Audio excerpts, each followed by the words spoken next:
if we were live yet or not, but it sounds like we probably are live. So I just wanted to welcome you to the June standards and assessment. I almost said May.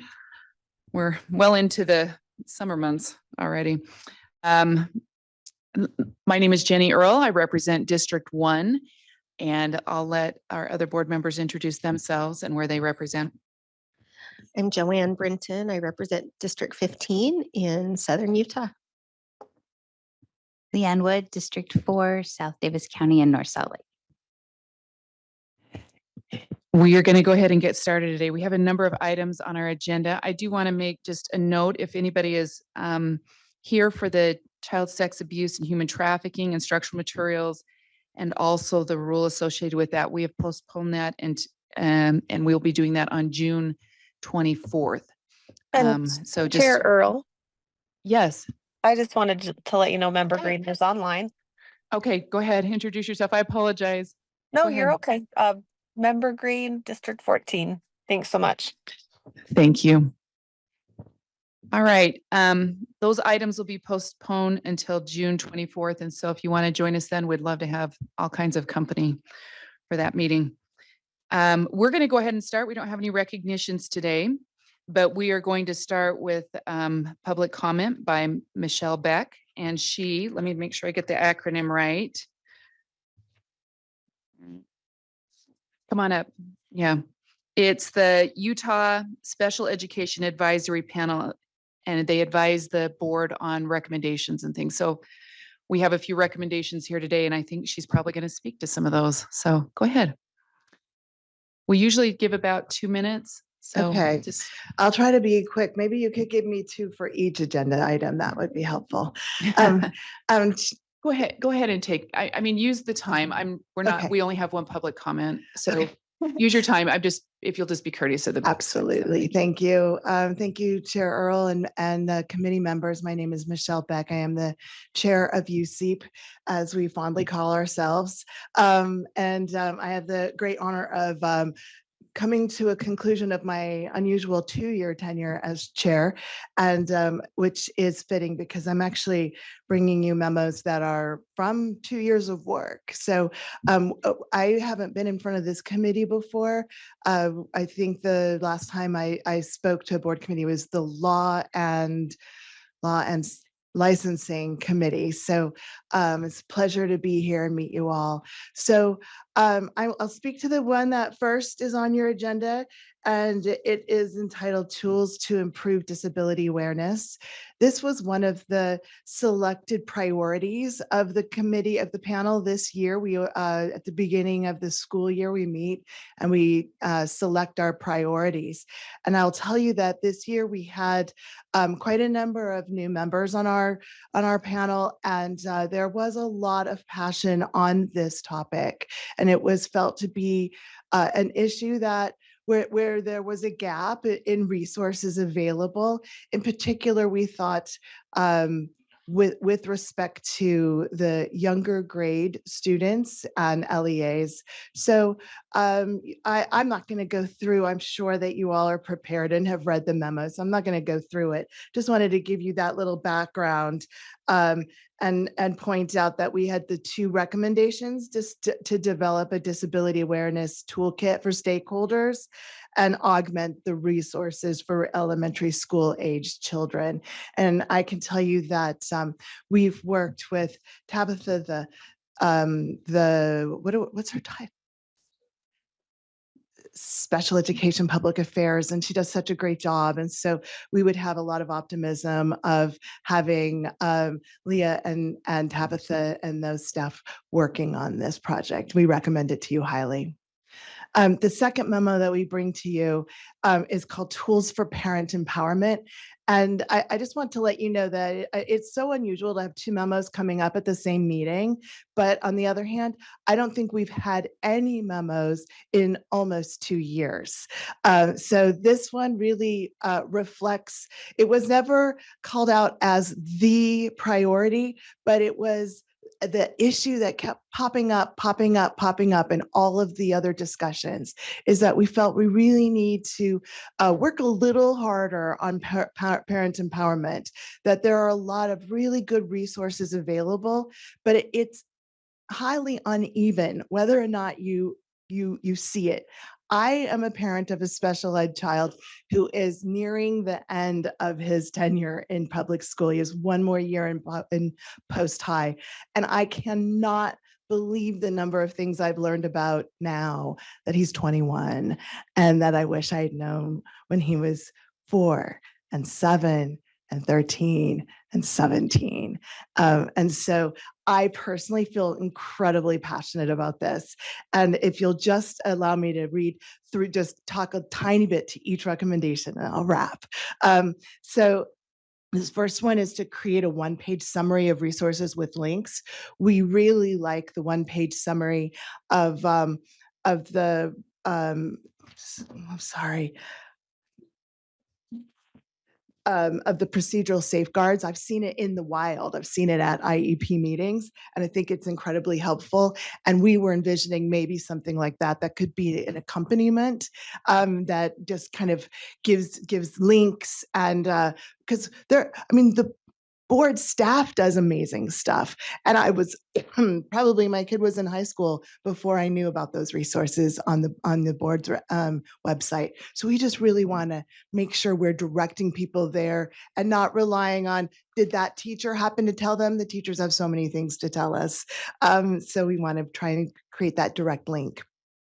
And then again, and I apologize for having to talk about two toolkits in one meeting, but we thought we could also and recommend that you consider creating a toolkit for LEAs on how to share these existing resources with parents.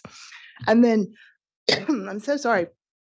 The second one is removing barriers to access or report data. And that we are not making a recommendation on 504 data, but we want to bring to your attention that we think that this is an important missing link of data, that it comes up frequently in IEPs when folks are asked to move from an IEP to a 504, and there's just not data. How many students are on 504? How many students have been moved from an IEP to a 504? And we know that to ask for that right now would be egregious and or a very burdensome request. And so we're not asking for it, but we want to highlight it for you so you can maybe look for future opportunities to increase access to that data. And then this is a highly specific one, but we do think that we've observed that Utah has a low number of due process reviews compared to other states. And we think that there are barriers for folks to file due process reviews. We want to bring that to your attention as a broad issue. We have a very specific recommendation for you today, but we want you to be keeping this in mind because we may have future additional recommendations. And it's simply to remove the technological barrier of requiring filing by fax. It is 2025. Many state processes have other ways of uploading and or even emailing in a secure fashion. And so that's the very specific recommendation. Thank you for your time. I hope I didn't take too much of your time. You're fine. You're fine. And I'm grateful that we can get that feedback from you. So thank you, Michelle, for coming and presenting. Are you staying here the whole time? I brought my laptop and do a little work and listen and be here to observe. If a question comes up, I'll still be here. I think it's dependent on the committee if we decide that we need additional information, but I think this committee would not frown upon that if we had a couple of questions. So if you were around, we would I'm appreciate just going to be in the that. back on my So, laptop. Thank you so thank much. you. Appreciate it. Thank you for coming. Chair, Yes. sorry, just to clarify, is that we use fax machines to send? That is accurate? Chair. Yes, go ahead. So in the special education rules, parents can request due process, which we have 4 different dispute resolution options. Due process is one of the 4.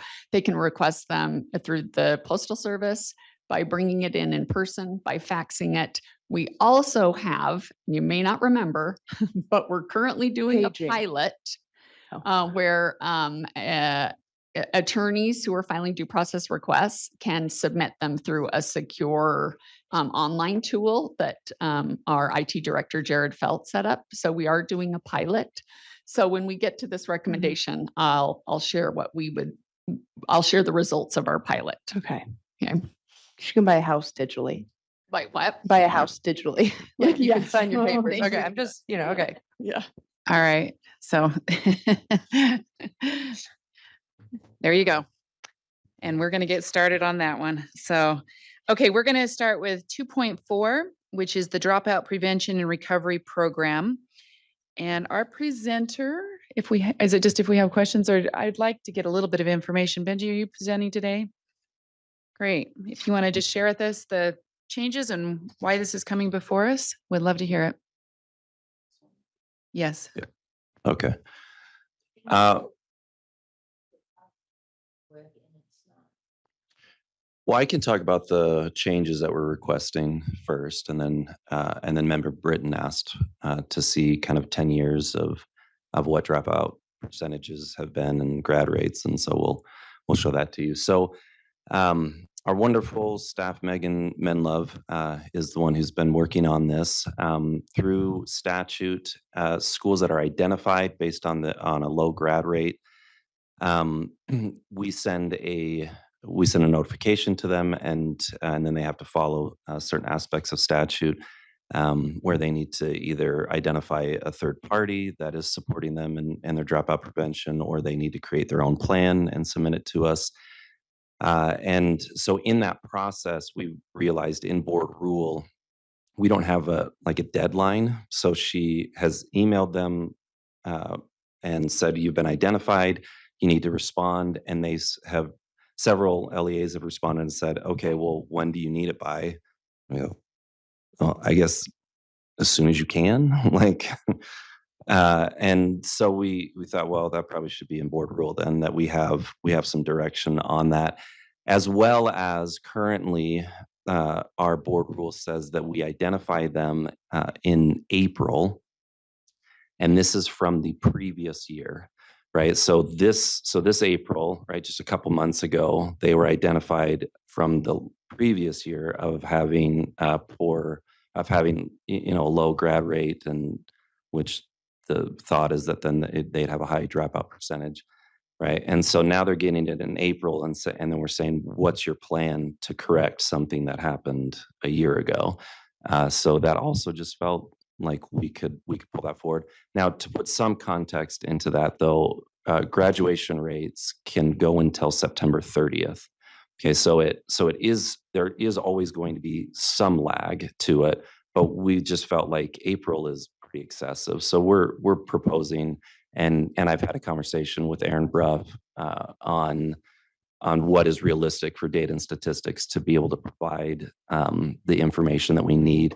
And so we're requesting that we be able to send that out by December 15th, which is as soon as we feel, but still, it's 4 months sooner. And so we feel like that makes more sense.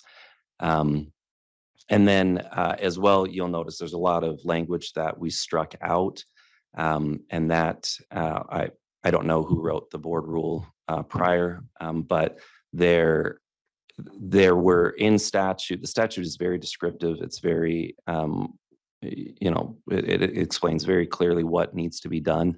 And in our board rule, there were a couple of sections that were pulled out and written verbatim on there, and I don't know why. And to me, it seems like it's actually quite confusing that there's only a couple sections that are called out specifically and not other ones, and that it could make it seem like those are the only ones that we really care about, and the other ones. But in statute, they still say shall, like LEAs shall do these things. So we just struck it all out and are just referring them to the statute, which I believe is more of our policy anyway. So Do you want to go ahead and then present unless there are questions yet? I have a question, because when I'm looking at draft one, it's talking about the LEAs need to do their recovery plan by October 30th. And then that's struck out with a December 15th. Where is this different than the April one you're talking about? Yeah, so so the October 30th, there's a survey that we send out where they respond, where every school, not identified schools, but every school shall respond with what they're doing, if they have a third party that they're using, which is it's common that things like online credit recoveries are the third party that LEAs have purchased, so that students can recover credit. That's one of the more common things that are done. So by October 30th, every school is asked to give us that information. That information is then put in the superintendent's annual report on what's happening, how much money is being spent on dropout prevention. So the December 15th is based on schools that are identified because of the metric that's used in statute of saying we're concerned that your performance is low, and so you're identified. You are required to be really articulate on what you're doing. And like I said, the statute Okay. gives a lot of the very prescriptive concepts of what they have to do. Okay. Does that answer your question? Yes, thank Okay. you. Yeah, go ahead. So is that based on the graduation rates, the September 30th? Is that what Yeah, I think identifies the that's- school? I would assume that that's why the October 30th date is there, because then it does give time for that. So and this is part of what my presentation here, it's a little bit of an interesting way that this is done. So, and this is from statute. So, and again, I didn't help write the statute, so I don't know exactly, but I believe, and I'm going to assume that the idea is that a graduation rate and dropout rates would be connected, right? That if you have an 80% graduation rate, then you must have a 20% dropout rate, which is not true, but it would make sense that people would think that that's the case, and it's close, but it's not exactly. And that's is it okay if I show Yeah. this? I think it Yeah, might let's go kind of ahead with help it. answer Is that okay? the question. Okay. And so if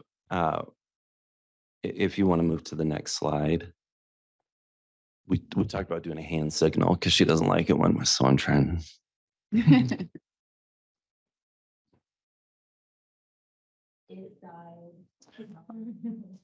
Okay, well, I can in general explain then without that. So there's 4 options that happen when a student finishes. The 2 that we're most familiar with are graduate and dropout, right? Obviously, you graduate, you complete everything that's required, you get your diploma. Dropout is you've stopped engaging, you're no longer attempting to complete.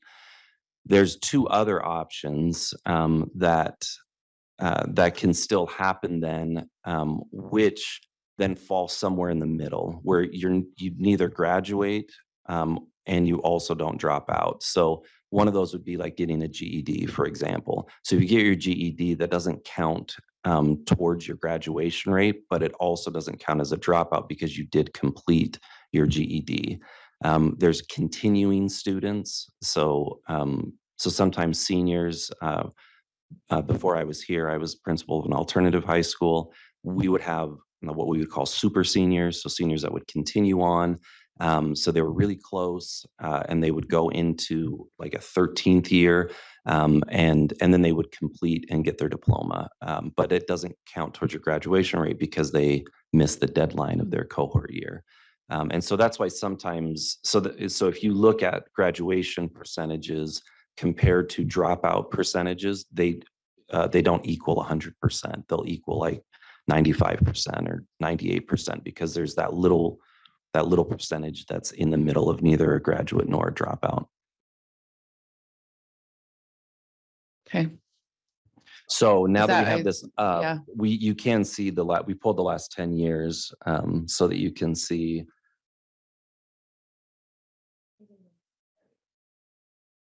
Yeah, it's in the packet.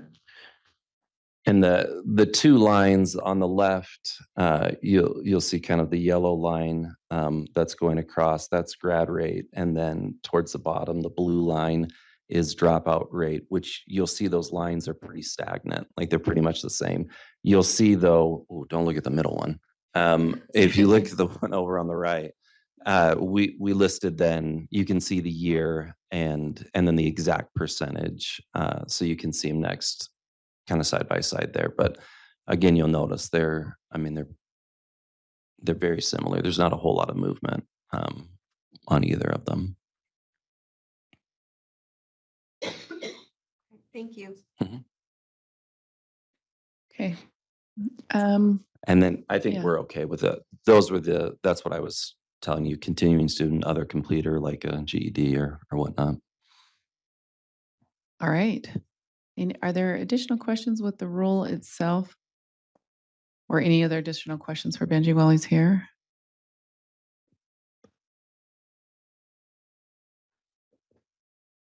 Let me ask this. What do we need to do to decrease the dropout rate? It's the $1 million question. It's an easy question. It's an easy question. softball Okay. question. Okay. I mean, yeah, it's obviously very complex. So in the like National Dropout Prevention, if you go onto their website, they have like 15 exemplary practices that give recommendations on what you can do. They're going to be, things that aren't going to shock you. Things like engaging with families, helping to remove barriers, providing alternative methods, and opportunities for students to engage when a traditional model doesn't meet their needs.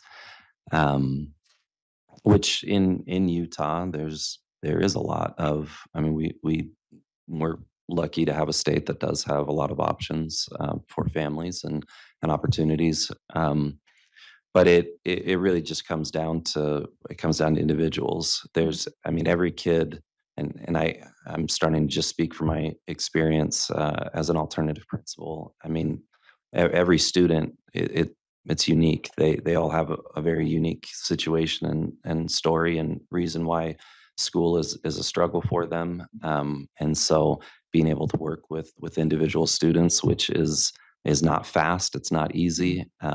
It has ups and downs. And so being able to really support and reduce, to increase our graduation and reduce our dropouts are going to be,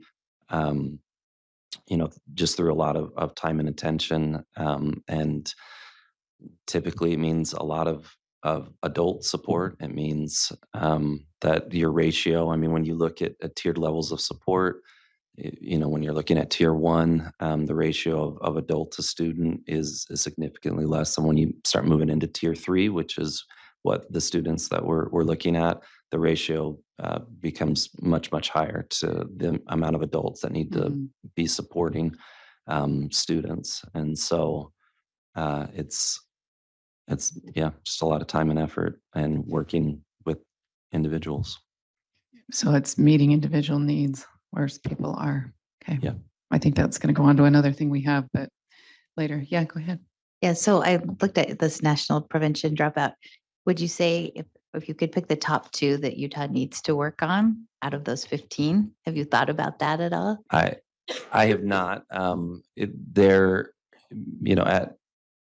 At USBE, I support 1.5 FTEs for attendance specialists. I have a full-time attendance specialist and a part-time, and dropout prevention is something that we took on. We don't have a lot of resources here to put a lot of time and energy into that. We're meeting our statutory needs, but when it comes into to really getting into support, I'd say that I'm short-staffed with being able to really get into that. There is a lot of things. You'll see there is a lot when it comes to attendance. So when we can support students and being active in school, that it decreases dropout percentages. And so we're very engaged in that. And I can speak to what my amazing 1.5 attendance team is doing to support that. And I know that later you're going to hear from Kevin with the attendance audit that was done. So, I mean, I can absolutely talk to you about what our attendance team is doing to try to help increase the attendance rates, which again, it's not a direct correlation, but with better attendance, that is definitely an indicator of a lower dropout. It's not the only one, but there's part of that. No, that's helpful. I appreciate that. I understand we have, you all bear a lot of load, I find, in this office. So thank you. Just a question. Thank you for what you do and for working on this. As a mom with boys still in school, who often now I'm finding at 13 and 15 don't want to be at school.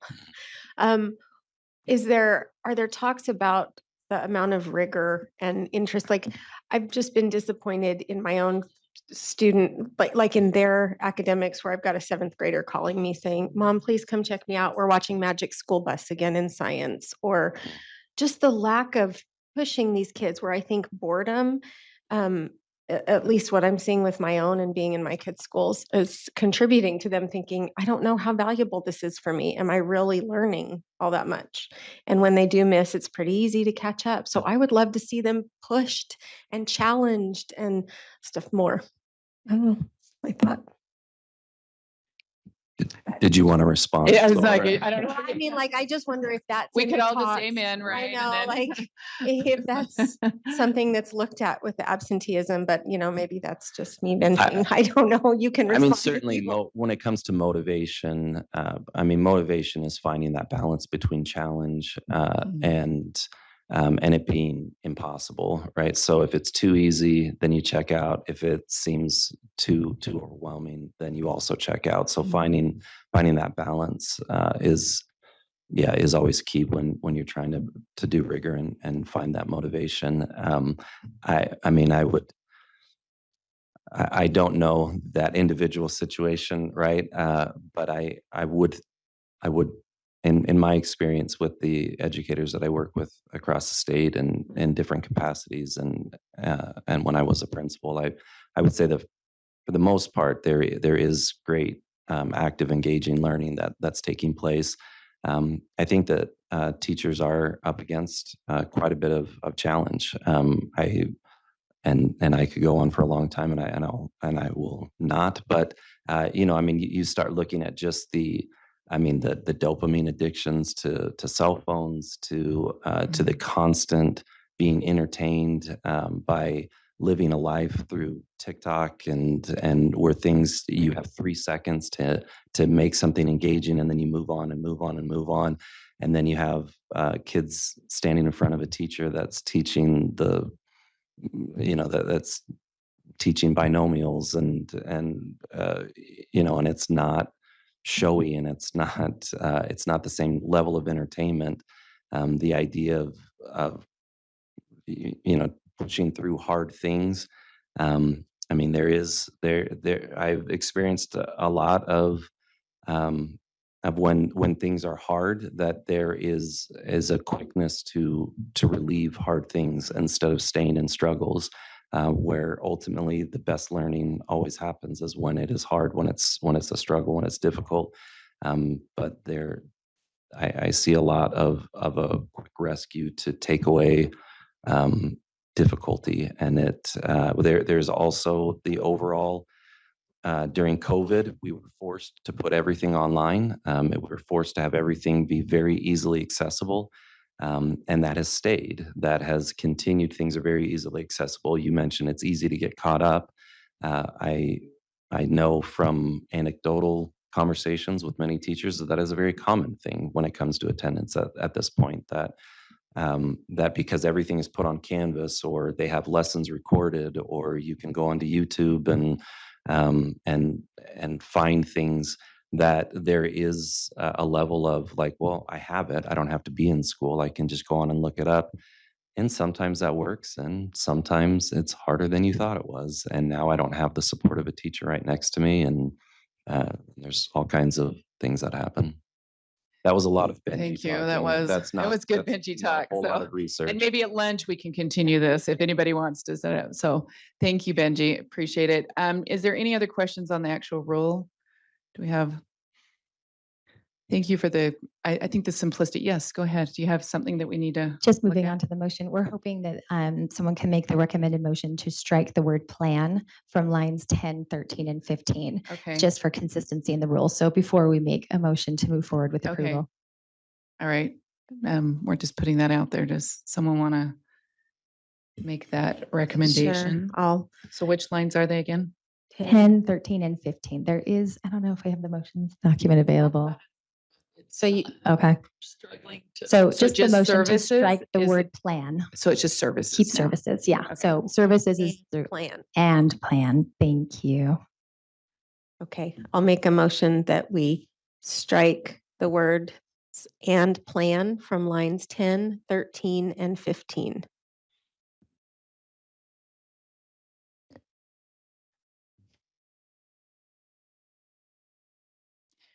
So can I ask why? You can take that. When we were drafting the rule, there was the initial consideration of removing the word program with services and plan. And as we continued to draft, it became apparent that services was sufficient. There was no a need for plan. So we didn't go back and remove plan from the beginning of the draft.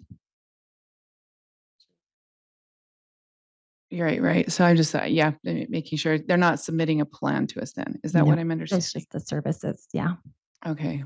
Okay. Any additional discussion? Okay.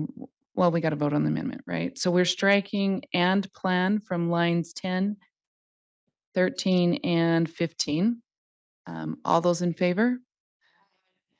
Aye. So Board Member Green, are you still with us? Thank you.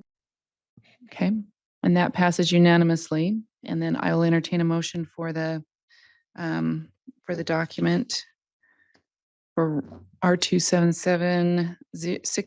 Does anybody have that they want to make? You can hand it to Leanne if you want. I can make that motion. That I make the motion that the committee approves R277-606 Dropout Prevention and Recovery Program, Draft 1 on first reading, as on Draft 1 as amended on first reading and forward to the board for approval on second and final reading. Is there any additional discussion to this item? Board Member Green, do you have any discussion or comment? No, thank you. Okay. I'll go ahead and place that motion before the committee. The motion is that the committee approve R277-606 Dropout Prevention and Recovery Program, Draft 1 as amended on first reading and forward to the board for approval on second and final reading. All those in favor? Aye. Aye. Okay, that passes unanimously. Thank you. And we will move to our next item. It's R277-606 Education for Homeless and 616, sorry. Education for Homeless and Emancipated Students Amendment and Continuation. And do we have someone presenting on that? Are you presenting? I can speak to it. Yeah, I'm not sure perfect. Robert's here. It's a really simple continuation. There are no changes that need to be made simply because we're not aware of what federal funding will do. So we're keeping everything exactly as it is, but we are adding an oversight category just to stay in compliance with the McKinney-Vento. Okay. Are there any questions from the committee? Related to that federal funding. So I know that the McKinney-Vento funding is at risk. So this would come back to us if this changes, or would we even have this if this changes? Yeah, it's a really good question. So this is set to, it has its 5-year in September. So we're just doing it now. And then if it has to come back, it comes back. But there is a chance that McKinney-Vento will be gone. Okay, thank you. Okay. All right, with that, I'm looking for a motion. Okay, I'll make the motion that the committee continue and approve R277-616 Education for Homeless and Emancipated Students, Draft 1 on first reading and forward to the board for continuation and approval on second and final reading. Okay, any further discussion? Okay, the motion before the committee is that the motion is that the committee continue and approve R277-616 Education for Homeless and Emancipated Students, Draft 1 on first reading and forward to the board for continuation and approval on second and final reading. All those in favor? Aye. Aye. That passes unanimously. Okay, we're on to School Climate Survey, R277623.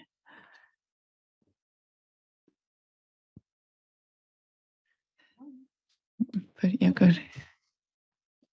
Push your button, yeah. Oh, is it not working? Good morning. There you are. If you can just introduce yourself, appreciate it. Hi, I'm Dr. Willie Chen. I am the school safety data analyst for the Utah School Safety Center. Thank you. Okay, do you want to just give us kind of background and information on this, if you will? Of course.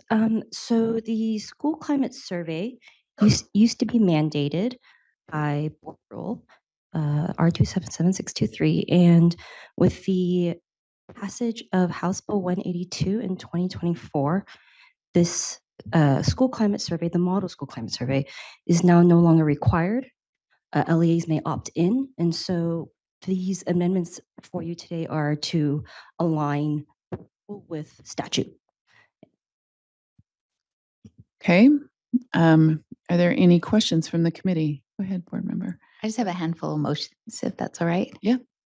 Okay, I move that we strike classified on line 33 and replace with education support professional.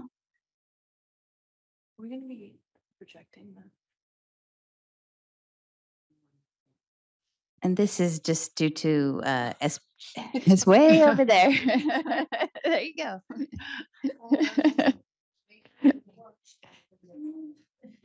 Andrea, what can we do? I'm sorry. What's going on? Things are like, first we weren't on YouTube. Now the screens aren't working. The camera is only staying on you guys and it's not showing the speaker. So we have a lot of technical. Okay. So for those online, board member Green, we're trying to get the motions that there's 3 TVs here and the furthest one from us is displaying it. So we're having trouble reading it. So just so you aware of what's going on, but we're figuring it out.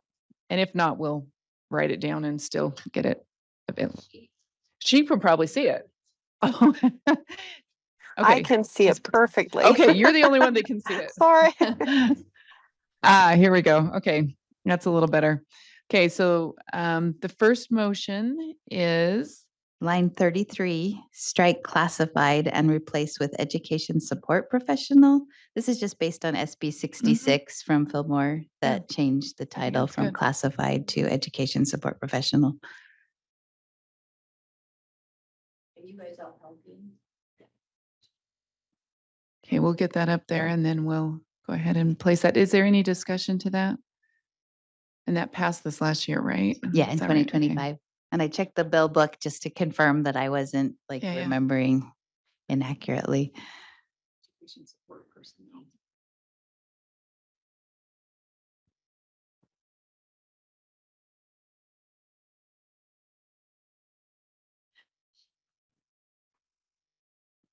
Okay, any discussions to that amendment? Okay, so the amendment, oh, yeah. Shouldn't we discuss or strike and as well so that it reads correctly? Instead of certified Education right now. 33 says school building certified and classified, so it'll say certified and education support professional. Oh, okay. Yeah, it's not replacing the whole thing. That's what you were thinking, right? Yeah. Okay, It's just because we still have certified. Okay. okay. Those in favor, let me read it out again. So on line 33, to strike the word classified and replace it with education support personnel. All those in favor, say aye. Aye. I Okay, that passes unanimously. Go ahead, board member Green. Not Green, sorry. Wood. Okay, I'd also like to strike the lines 57 and 58. This is with participation from at least 35% of students in each student group or a minimum of 400 responses per student survey group, which is fewer. This was worthwhile when it was required to say you need to at least, where it's not required, We don't want to, some information is better than no information. And if they can get some information and relate it, kind of triangulate it with other information, then at least we'll have some data in our schools. Except, let me just read it real quick here. 35% students. There, tell me statistically, if, okay. Glad you guys are here to help me. The school safety group is here, so we're covered. Tell me statistically, did you just say some information? At what point is the information not valid? I think that's what we're getting at here, right? So, sorry. yeah, go ahead. I'm just trying to, I don't want to remove all of that or there should be some standard because 3 people reporting out of 500 is not a good direction to take it. So there has to be a place where it's not really considered valid. So what, is that why the recommendation's here? So I should have done a better job when I was removing and re-editing things. I missed that line. The main thing to be aware of, this is an opt-in survey. LEAs can choose to take the survey. In addition, even if an LEA opts in, respondents do not have to, and let's say they sign the parental consent and they do decide to take the survey. At the end of the day, if a student is given the survey, they can refuse to take it. So there's no, we at USB do not have any mechanisms to enforce that 35%. This was just a general guideline for recommended best practices. And even the research, such as, for example, Wu et al. 2022, the U.S. Office of Management and Budget recommends 80% at the federal level, but then there's other research that has 5 to 10% response rate is with a sample size of at least 500 is reasonable. So there's a wide variety of acceptable response rates depending on what you're looking for. So we went with that in the board rule. And so for this one, it's probably recommended to just give LEAs more flexibility in case they don't get that response rate, especially for some of the smaller schools and LEAs. But when you're talking as percent, I'm just trying to think this through because I've seen data, and I'll just use the SHARP survey in a particular community where only 10 of all the seniors took it. 5 of those students said they got alcohol from their parents. And so it was reported out in the news that 50% of students in X, Y, and Z community are getting alcohol from their parents, right? And you had 10 students take the survey.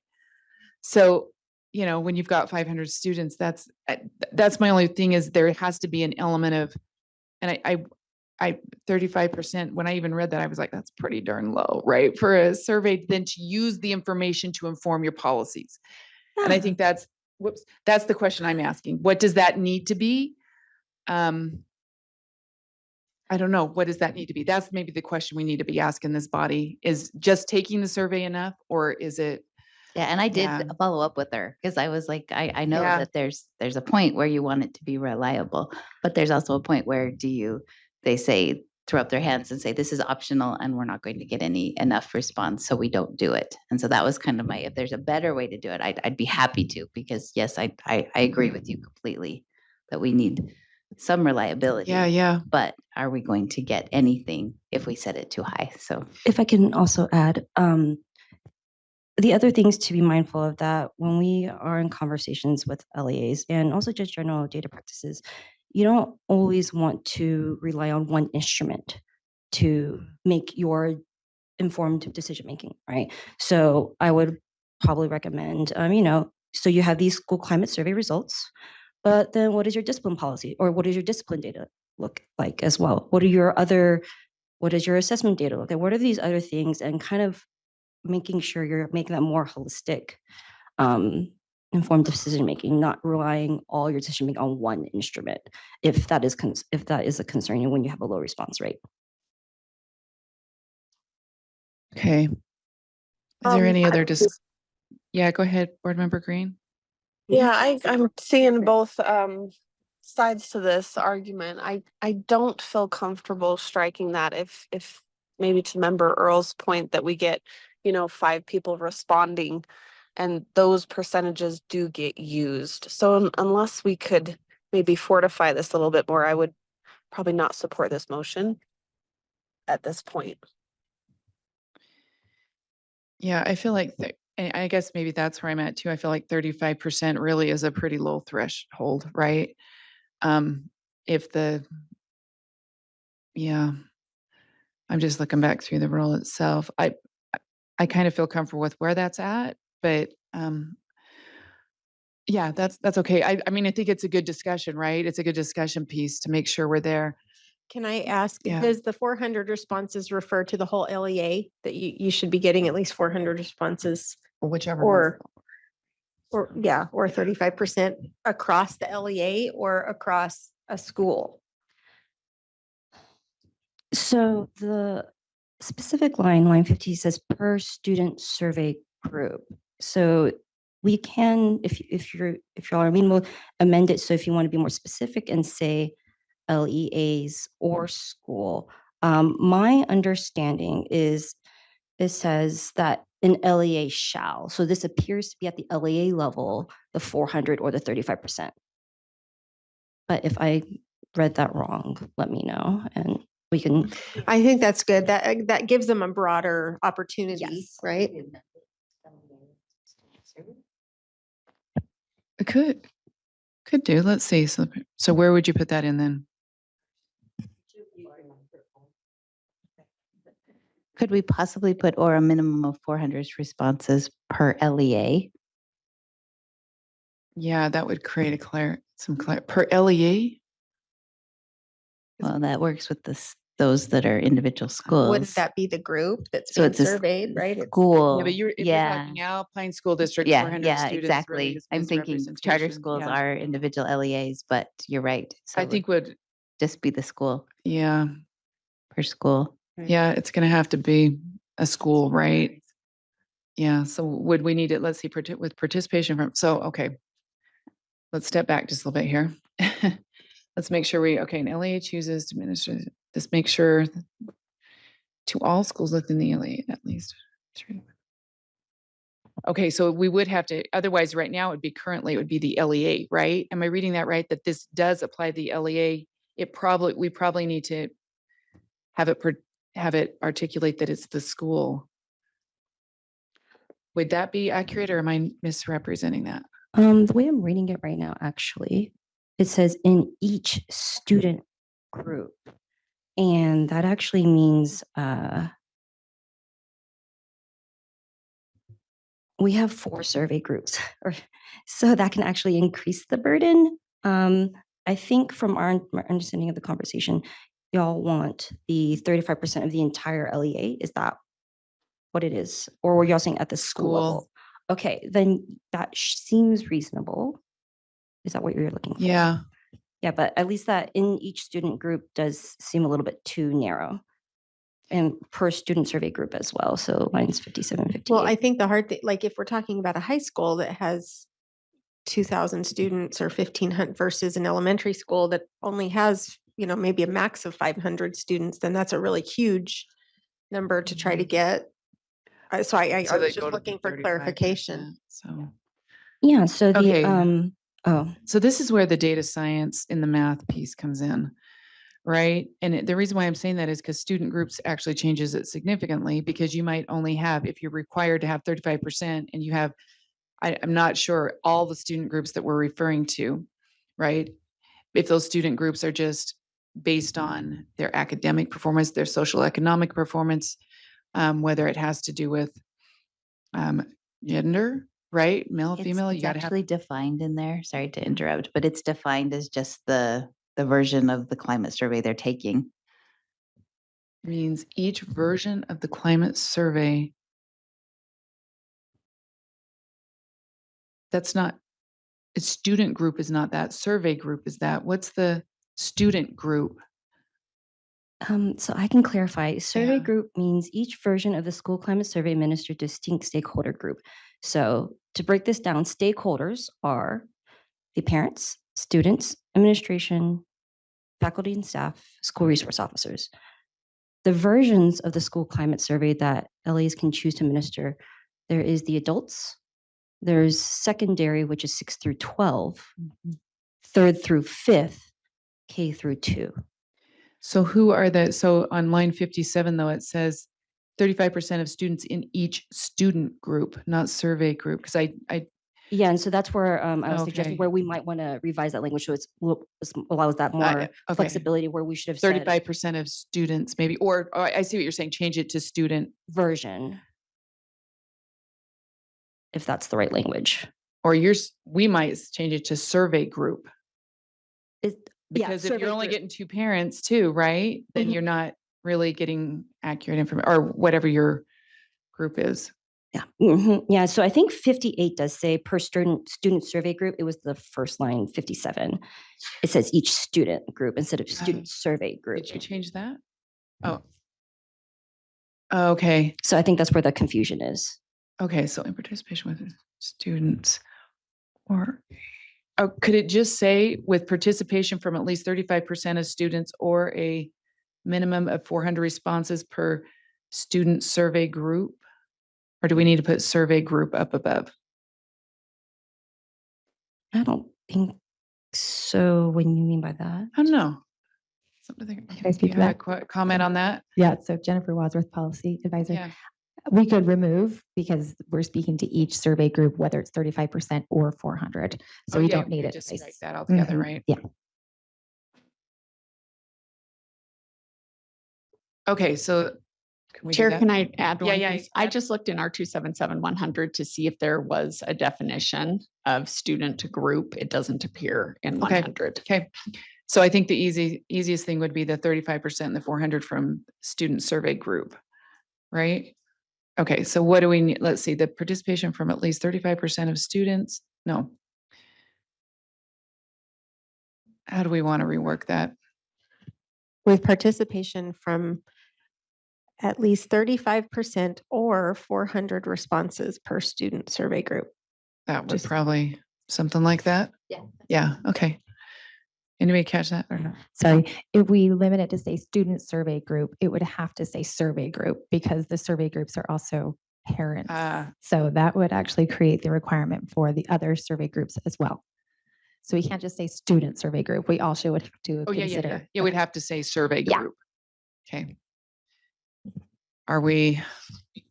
Yeah, let's do it one more time. Go- So go with what member you were doing. Brenton can amend my amendment. Yeah, Okay, I'll make a motion to amend the amendment that line 57 says that we add with participation from at least 35% or 400 responses per student per survey, per group, survey group, whichever is fewer. whichever is fewer, and strike the other words.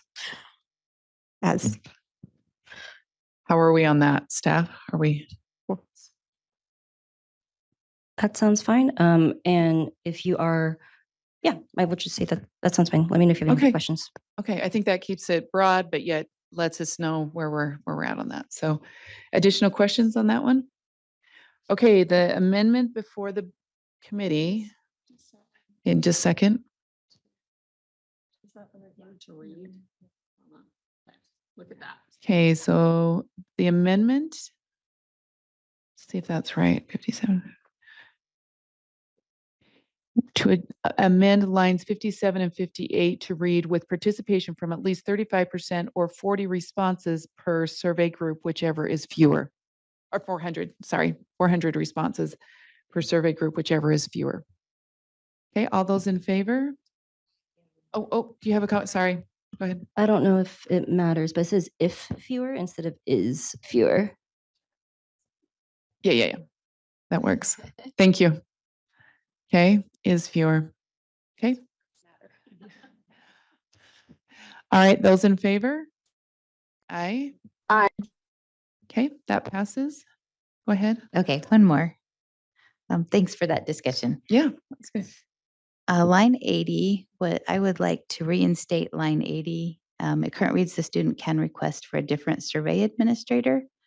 And in my research methods class last semester, we learned that one of the barriers to an oral administration is when there's a conflict between the administrator and the student, that sometimes that can be less comfortable. And so I'd like to be able to have that opportunity, if possible, that they could request a different survey administrator if that would make them feel more comfortable. Okay. Is there any additional discussion to that item? Okay, the amendment is to amend the draft to retain the language in line 80 as written to affirm a student's ability to request a different survey administrator. Any discussion? Okay, all those in favor? Aye. Aye. Okay, thank you. Okay, and I also have an amendment. Okay. I'm open for discussion, but I'm wondering if we can look at line 63. That's where. And I would like for an LEA to be able to modify existing survey questions. I think you would have a lot more opt-in from LEAs and parents feeling more comfortable if they were able to modify some of the questions to better suit the needs of their LEA that they're more comfortable with. I had a similar thought, but I know in modifying, we actually changed you can't compare.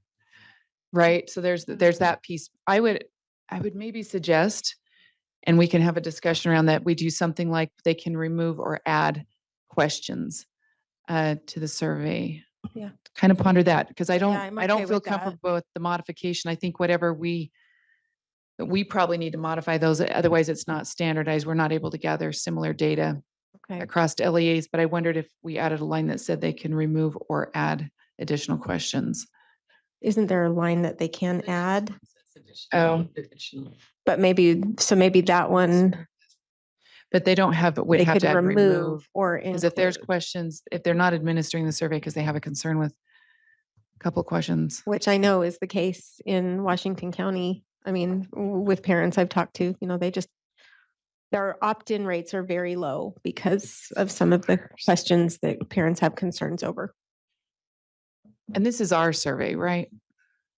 This is our survey. Okay, so we're not removing, adding, right? It's not someone else's survey. This is ours. And where it's optional, that I guess I'm just looking for feedback on that. Does that? Yes, thank you. Chantel Cota, Director of School Safety and Student Services. Yes, this survey was developed with a work group that included USBE members, and I believe there were some other, this was before my time, so I apologize, I don't have the exact members, but I can confirm that it was developed with USBE, and it is the USBE Model Climate Survey. Okay.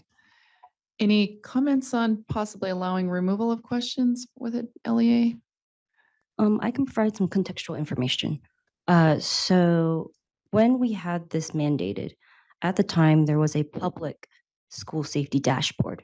So allowing LEAs to remove questions may reduce the reliability of that said dashboard at the time. I definitely don't recommend allowing them to modify then, because then you literally cannot compare. That's not fair to the LEAs. That's not fair to the people looking at that data as well. And so that's why we did try to provide that provision on 64, or it was already there, that they could include additional questions. What we have told LEAs when they've reached out saying, there's some questions we disagree with. Do we have to administer it? Again, right now, the survey is no longer required. They can completely opt out and make up their own questions and just do 64 on their own. They do not have to give this survey. And then two, if they do decide to give this survey, we can just tell they can instruct the administrators, they skip these questions. That's the easiest thing to do, just not even give those questions, because respondents are not beholden to answering these questions. Yeah, but how do they not give the questions? They block it out, or they just tell the kids, don't take that question? So these questions are public. One possible way you could do it, again, I'm not an administrator in these school buildings, but one way I imagine an LEA could approach it is have like your typical meeting for when you prepare to administer the survey and say, okay, when you administer these questions to the students, make sure you let these students know if you come upon this question, skip it, right? That's an easy way to let all students know you do not have to answer this question. Whether that's the best method, that's another separate conversation, but that's one way to not answer that question. The student may see that question, but they don't have to answer it. Well, I had concerns reading it from, it's very different to be a 6th grader versus a 12th grader, and it's the same survey. And so there were many questions that I didn't want my 6th grader to read. I didn't want him to learn about the different names of drugs or different things and how could he get, it's the Oh, is that the different? Yeah, Oh, it's that's it- the that's the sharp. sharp so I'm survey, confusing which them, you're, no, sorry. you're okay. But I do know there was some feedback on a couple of questions this year from some charter schools that had reached out to me that I'd had some discussion on. That's why I was like, what's the, yeah.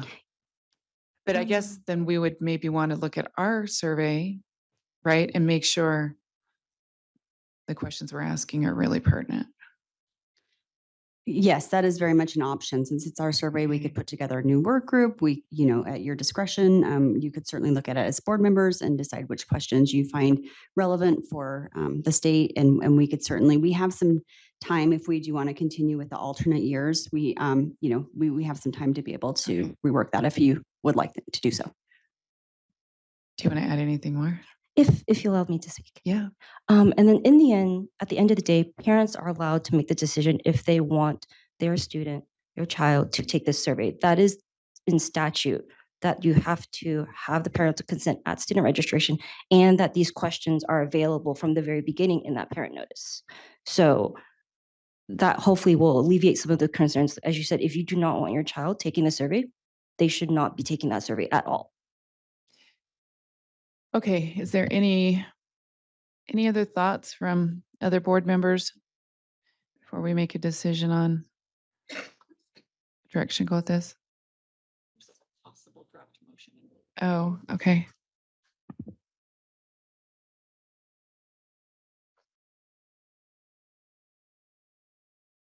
So possibly it's add, remove. Okay, before additional questions. Sorry, I was trying to figure out where the additional questions came in. All right. I'm not hearing anything. So I'm trying to decide best approach here. I don't know if we look at the questions themselves or if we allow a district to have that flexibility, right? On removing questions. So can you repeat the motion so I can Yeah, understand? where okay, we're let me at repeat now? what it would Sorry. be, is that the, remove the word not from line 63 and to add the word remove or before include additional questions on line 64. So let me just say how it will read so that, yeah, because I'm like, that's a little awkward. I'm like, cumbersome.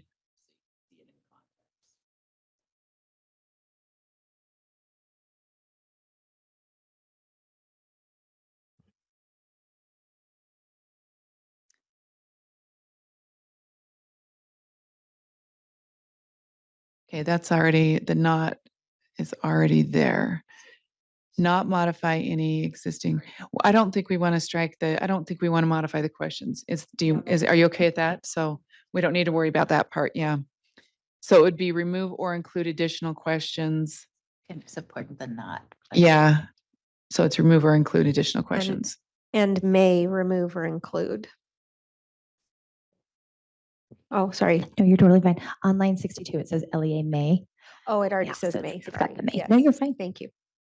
Okay, all right, so the motion before the body is to allow the removal or the inclusion of additional questions. Any additional discussion? Okay, let's go ahead and vote. Yes. Yes. Yes. Okay, that passed unanimously. And do we have anybody else that has recommendations for amendments? Board Member Rell, you're kind of quiet today. So, okay, all right. We need one more. Oh, yeah. I need someone to give us the final motion for this as amended. So do you have that, Board Member Britt? Sure. I will recommend that the committee approves R277-623 School Climate Survey Draft 1 as amended on first reading and forward to the board for approval on second and final reading. All right, the motion before the committee is that we approve R277-623 School Climate Survey Draft 1 as amended on first reading and forward to the board for approval on second and final reading. All those in favor? Aye. Aye. Aye. Okay, that passed unanimously. Question? Nope, it didn't. It passed. Do we have a question? I just remembered something on a very technical side. Um, Well, I'm- we're here. Let's do it. one tiny but big thing I just realized why we said not to remove. Okay. So the way the climate survey is set up, there's something called an API. I forgot what it stood for, but it's the way this climate survey is. We give the survey to the LEAs. The LEAs, that way the LEAs can own the data. And this API, as people take the survey, we get the data at live. So keep in mind, there's this connection. If they start removing questions, it's going to script the connection possibly. You're saying the way the survey itself is structured Yes. and the way it's put together, that the removing of the questions alters the ability to get the information. It may possibly do that. I haven't fully explored that. And that's why we said you're welcome to add as many, but just with the way the flow is, because some of them are logic based and et cetera. So, and display based. So it's just on the technical side. I understand why y'all suggested the removal, but I just want to let you know on the technical side, we may not, depending on where they remove the Sharon, questions, can we may do not get any this? data. Can we confirm that? And we can, and if you Make the can, motion in full board. yeah. And can you, Okay, I can can dig you into find that. out what the details are on Yeah. that and make sure and then we're more than happy to try to, fix Yeah, that if that's we totally need fine. to. I should be able to cover that. And then just send an email to the committee on what you found out about that so Okay, that we yeah. can. Definitely. Okay, thank you. All right. So do No, we, that's a good so question. we don't need to do a motion that if we find out that it changes the No, we'll just- survey, that we can just do it there? Yeah, we'll Okay. just have to make the motion in full board. So. Yeah. Okay. But good question. That's a good. Okay, next item is R277921, Strengthening College and Career Readiness Program. This is the incorporated document. And Bethany Marker, are you presenting? Okay. Or is someone else presenting? Oh, okay. Yeah.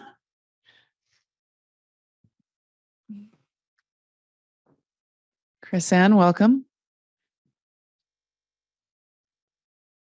All right, go ahead and give us background and information we need on this.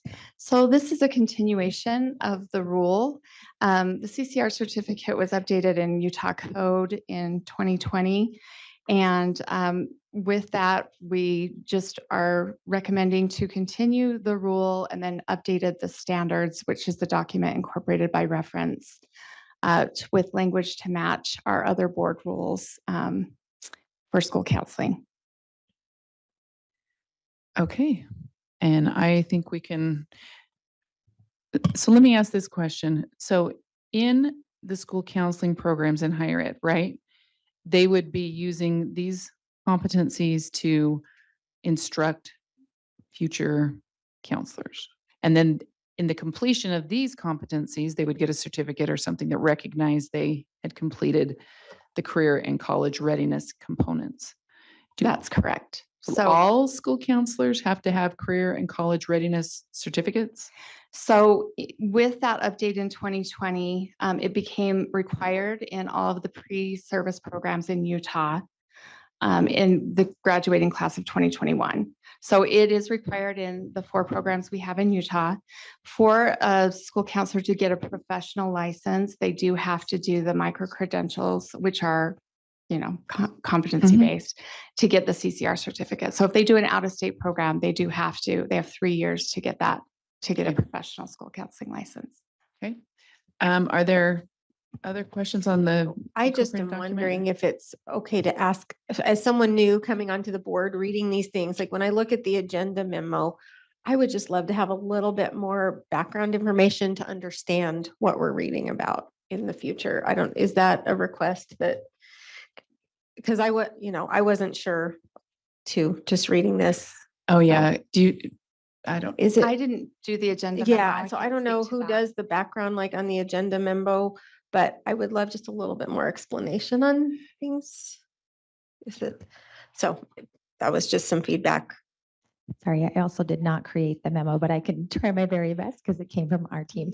Can you just clarify Well, when I'm reading and I'm just seeing the background incorporated document, I guess just explaining maybe the process and a couple. Maybe a little bit more. And I think looking at the background document, just knowing that it goes to higher ed, do you know what I mean? So there's maybe a like the paragraph. why, Yeah. like a little bit of just. Where did this understanding come of from a little what bit? the document actually is? Okay, I can Yeah. take that feedback. just some, maybe a little historical information, just why are we here and how did we get here kind of a thing. Yes, that. So that's a good question. Do you have additional questions? I had a question on like component 1 with the document where it says we're building a college going culture for all students. Does that need to be worded that way? Because we recognize now, right, that not all students are meant for college. Some want to stay home and be a mom. Some want to go get jobs. Some want career readiness. Is that the right wording? I wondered about that. Can I And speak to that? Sure. So when college was first in the school counseling vernacular, I guess we should say, college is any post-high school training. So if they're doing an apprenticeship, an internship, if they're doing a certification, if they're, doing a 60-hour something to get certified, all of that is considered college. And I think we're really trying to push that across the state is college is not a formal university, although that's part of it. But any training that's going to help you and all education and training, I'm a mother and I'm so proud to be a mother, helps you to be a great mom, right? Like a great parent. And so whether you're going to use that as working or not, it's any of that type of training. And so I know that's a concern. That's been a concern with parents. And so I understand your concern with that, but that's the way that we interpret college is any training after high school. Can we, I mean, this goes along that lines because that kind of was a little bit of a hinge point for right going, you know what I mean? I don't know. In our mission and vision, we had that discussion, right? But we use the term engage in post-secondary opportunities. Is that limiting? Do you feel like if we use that terminology, engage in post-secondary opportunities? I think that's totally fine. In Utah code, however, in Utah law, it is college and career. And so we would therefore have to go through the legislature to get that changed in code. Well, I love when it says career, but when it just says college, like that competency one just says college, but all students for college going. If it added career, I think that covers it, that it is post-secondary, that's a little. Yeah, and it is the college and career. Okay. So yeah, and there are people who definitely go straight into career and we support that as well. And I think I would argue the same thing too. And it's not, we got the college and career up above, but then it's one component building a college going culture. And I guess this is in my mind, I guess I was headed in the same direction. I just went, and I understand we have legal parameters, right? You're saying, which we can, the law is only the law till next legislative session. So. Yeah, we did. No, I do, but I guess that was a different one. That was the yeah. One. And we simplified it, right, from what it was, yeah, right? Because it was kind of two components. We had two pieces, not one. Okay. But it's just that, I mean, I guess there's a couple of concerns there, but I would, for some reason, I'm thinking it's like pursuit of knowledge, intellectual growth, which includes college and right. And I think that's where we're headed is to that. All right, I don't know what to do. So, okay, because I see where we're in a little bit of a pinch there. Well, Board Member Real, yes, you've woken up at the end there. I've been awake. This light doesn't piqued your show. curiosity. Yeah, I have some amendments to this document that I sent over. Okay, that I just wanted to look through. My as background, I have spent 20 years encouraging Utah students to go to college. So I care passionately about this. And one big piece of what I do is look for strategies to collaborate and work with high school counselors to encourage students to go into higher education, whatever that may be, a certificate, an apprenticeship, a 2-year degree and 4-year degree, whatnot. So I had some amendments to, and actually I think Member Wood sent over that standard for an updated one that was much better than mine. Yep. Okay, so if you can just copy it, cut and. Yeah, that's standard 4.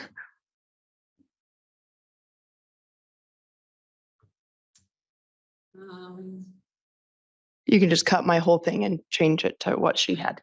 Yeah.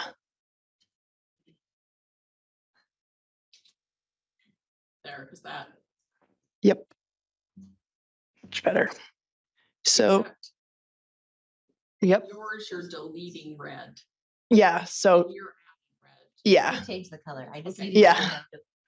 So where are we at in the So document? on component one, as you see, I divided the amendments into the different components. Okay, you want the language changed to, no? It would be the whole thing, I think, actually, on that component four, right? No. Nope, okay, yeah, okay, yeah. Identify gaps in. Resources and support for achievement.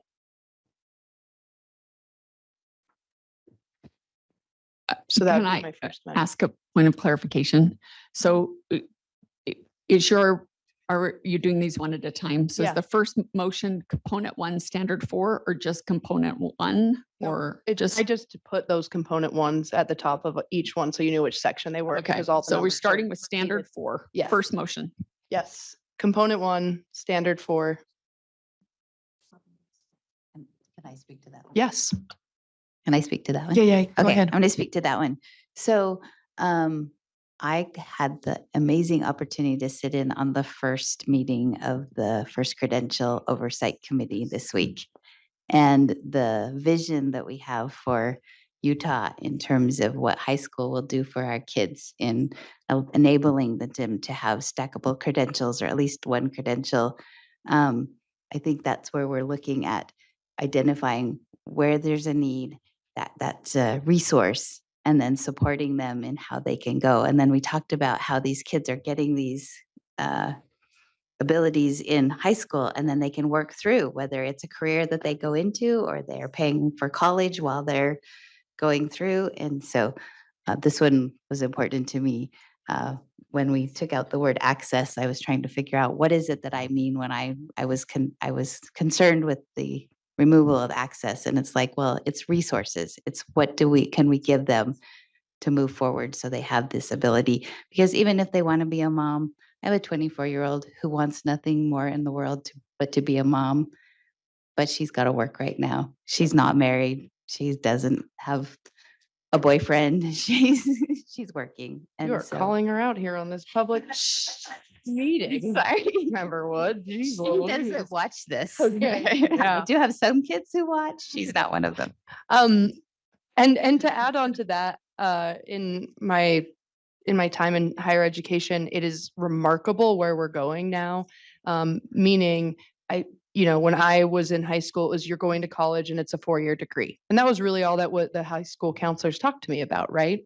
And now we're looking at, with the legislature and Speaker Schultz's emphasis on career and technical tech programs, apprenticeships, and ways getting to student in the workforce, students now see a variety of opportunities. And one thing that we're noticing that is a trend in community colleges as well as in 4-year institutions is that students have a really hard time figuring out what they want to do. And I recently completed a big market research study on students' goals in academics and higher education. And what I found was that students are worried about declaring a major because they think it's going to be a job they're going to have to do for the rest of their lives. And it scares them. And so what these high school counselors can do, what they start doing when they're in high school, is providing this information and resources about all of the different opportunities that you can that you have to complete the success sequence, to show economic prosperity. When we know that they follow these plans, it's that they have so many opportunities, and the high school counselors really start that conversation with them and try and get them directed on the right path, whether that is a tech program or a 4-year degree, or they want to be a lawyer, whatever it is, right? And so I think that understanding that, and I'm giving that background to understand a lot of my amendments that I have here. Is there any way we could maybe put opportunities still in there too? And the only reason why I think the opportunity does allow for that. It's the possibility, right? To me, it's a positive future possibility. It's more than resources, right? We're providing you resources. We're providing. So I would love the opportunity to put Yeah. opportunity in there. Thank you. Yes. So utilize data to identify gaps in resources.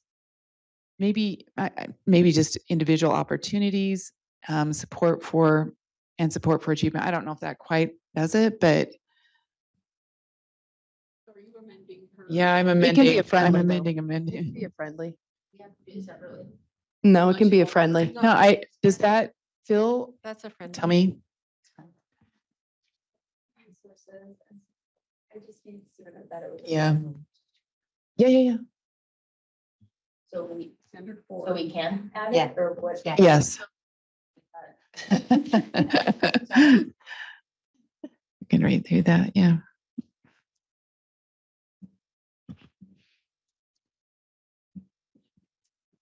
Yeah, I feel, I like that. Tell me what your thoughts are. My only concern is it says identify gaps in resources, and it looks like it's also saying then gaps in individual opportunities. Is that what we mean?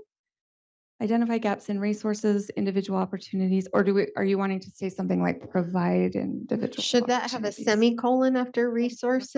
Individual opportunities. And then think. provide individual opportunities and support for achievement. I'm not great with semicolons, but But this one is Yeah. solely about the data. What does the data show? Yes. So there's other places where we put opportunity in here, I think yeah, so Like it probably should 15 be times. We've got opportunity identify in here. gaps in resources, potential opportunities. If the data shows more opportunities. Okay, I could do potential opportunities. Mhm. Can I make a suggestion on that? Yes, love to hear it. Could we do utilize data to provide individual opportunities and identify gaps in resources and support for achievement? That is much better. Yeah, that works for me. That makes more sense. Yes. Well, it takes a community. Right? Did you get the word? Who's typing it up? You'll have to say it again. Okay. To utilize data to provide individual opportunities. And then maybe say support for achievement and then identify gaps, because then you don't have to say and. Okay, so utilize data to provide individual opportunities, support achievement, support for achievement, and identify gaps in resources. In resources. Yeah. Okay, yeah. Anybody else have another comment on that? Okay, let me read it out. So, so the amendment is to standard 4 in component 1, and it's to change it to utilize data to provide individual opportunities, support for achievement, and identify gaps in resources. All those in favor? Aye. Aye. Board Member Green? I'm so sorry. Sometimes I get that mute button good and other times I Oh. don't. I'm a yes. Okay, so that passes unanimously. Go ahead. Yeah, Board Member so Real. the next Oh, piece. sorry, was there a question? Oh, sorry. Okay. The next one is just adding a couple additional information that I think is important for these high school counselors to know is, so I think Utah is really cool because we have very low student debt in the state. But a lot of times financial aid can be scary for folks, but we know that low income students, when they complete a FAFSA, they realize that they have access to lots of Pell Grants, including each USHE institution now has the Utah Promise Scholarships, which means whatever their Pell Grants don't cover, the institution will cover the rest of the cost for them to go to college. And so I added in that information in there. So Pell Grant, the FAFSA application process, Pell Grants, Utah Promise Scholarships, and other scholarship opportunities and tools to navigate the the college application process. Any professionals, any thoughts on those? So with financial aid, as school counselors, all of that is covered under financial aid, but it's totally fine to have that in there as I'd well. love to have it in there just to. I Okay. support that. Any comments from the committee? No, I think it's great clarification. Thank you. Okay, I have a so, question. oh yeah, go ahead. Yeah, just to highlight or ask why those specifically were highlighted. And I think Member Real, you did address that with the Utah Promise Scholarship, that whatever's not covered, that one specifically will cover the rest of it. Is that correct? Yeah, so if they fill out their FAFSA and they get, $1,000 of Pell Grants based on their parents' income or whatever their situation is, then each institution has this thing called a Promise Scholarship, which basically takes the remaining amount of the tuition that isn't covered by their Pell Grant and gives them the rest of that money. So they basically are going to college for free. Are there other They're scholarships? not loans, they're that- grants. They don't have to Okay. repay them. Yeah. A lot of All right. students miss out on going to college because they think that they can only qualify for loans, but actually there's a lot of grants, Pell Grants specifically, that give them, their tuition cover the cost of their tuition, and a lot of times cover the cost of books and other things they need for college as well. Okay. All right. Thank you very much. It sounds like that answered your question. Okay. All right. So the amendment before us is in component 1, standard 10, increase student and parent understanding of the financial aid FAFSA.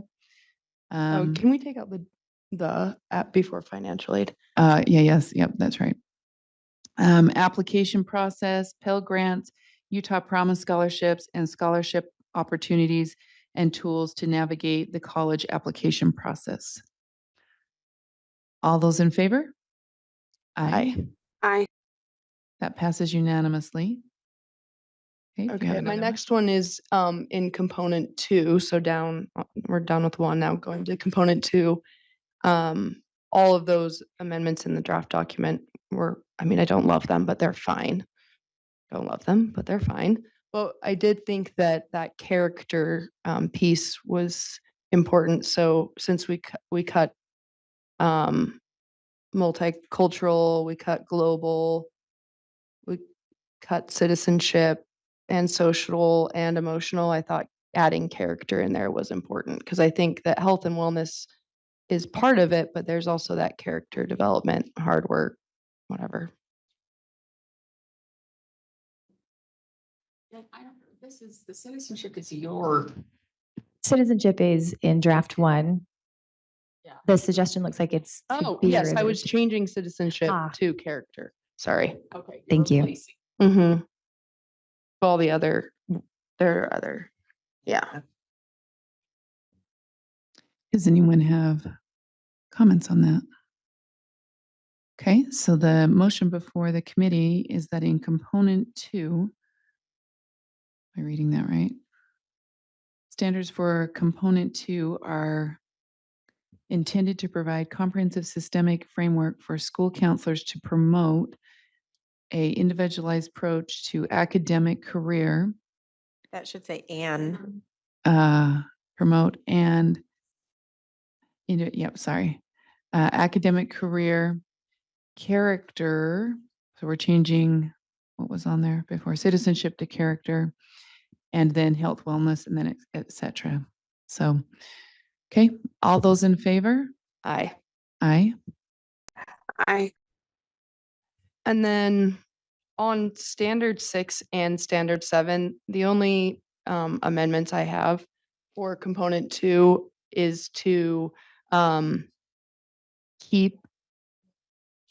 I have a friend running upstairs. Okay, I was gonna say, we just have a battery running low here, so I Yeah. was just like, if we need a charger, I do, maybe. Sarah Whipke has long legs. She'll get back down. Okay, we're good, we're good. I just didn't want it to die on us while we're moving forward. So for standard 6 and standard 7, so the word access is something that we use in higher education. It's like, it's a very common term. I mean, I have a lot of things where we go calling, in high school, they call them counselors. And then all of a sudden they get to college and they're called advisors. Like, we have a gap there that I would love to fix one day, but not today. But the term access is something that is, so it's like our providing doors of opportunity, opening doors of whatever our thing is, doors of opportunity. It's like access is giving those resources to make college and career opportunities accessible. So I think it's important to keep it in there. So I just re-added it from the draft deletions on standard 6 and standard 7.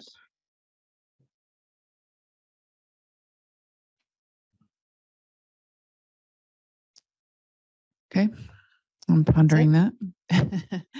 I kind of like the opportunity, but I think that aligns with the change in the law over the Yeah, I last did couple of leave it. years. I left so- opportunity in there. so Yeah. Maybe I'm not reading it right. I was thinking It's you were- just, it's you're really- including both. Okay, yes, including okay. both, yeah. Sorry, I thought you were removing it. No, What I was no, understanding. mm-mm. Okay, any discussion to that motion? I appreciate this. I actually, and I have a work group with one of my classes this semester, and I have two, what did you just call them? They're not counselors. Advisors. Thank you. I have two student advisors in my class, and I asked them about this. I'm like, tell me about access. And they went through this whole list of things that when they're working and advising students in college, what it means to them. So I appreciate this. Can I amendment. Thank clarify? you. Yeah. So this is our disaggregated data. And so as school counselors, in our last board rule, it was access, attainment, and achievement. So school counselors do data projects every year that they turn into the state. And in our board rule last year, it was changed. The data types were changed, access was changed to opportunity. So it's not saying access as in college access. It's a different term of access, meaning, I mean, it's still the same, but I just wanted to clarify that it was changed in our board rule. So then this standard would not be in the same compliance with our board rule with what they're teaching at the at the schools. I Okay. just wanted to clarify. If I'm it's not going to saying you be have change confusing, that, but if it's going to be confusing, I'm fine with not doing these amendments. I probably voted no on changing it to opportunity in our board meeting. But I just want to say it's a data point for the data projects. And so if right now we've like changed that template and everything, and not that we can't, we definitely no, can. no, but no, no. that- I but don't it's want to a do that. data No, point, it's and fine. that's We why it won't was be, we changed in don't, our board you can rule. just ignore these two amendments so we can go down to standard 8. So those motions are null. We're withdrawing the Withdrawing motion. those motions, yes. So those that are. Yep. So on standard 8, I changed it to compare and contrast the differences between student populations to identify systemic barriers for students with less access to supportive resources and provide each student an opportunity to achieve their educational goals. And I don't have the side by side there, which I'm sorry.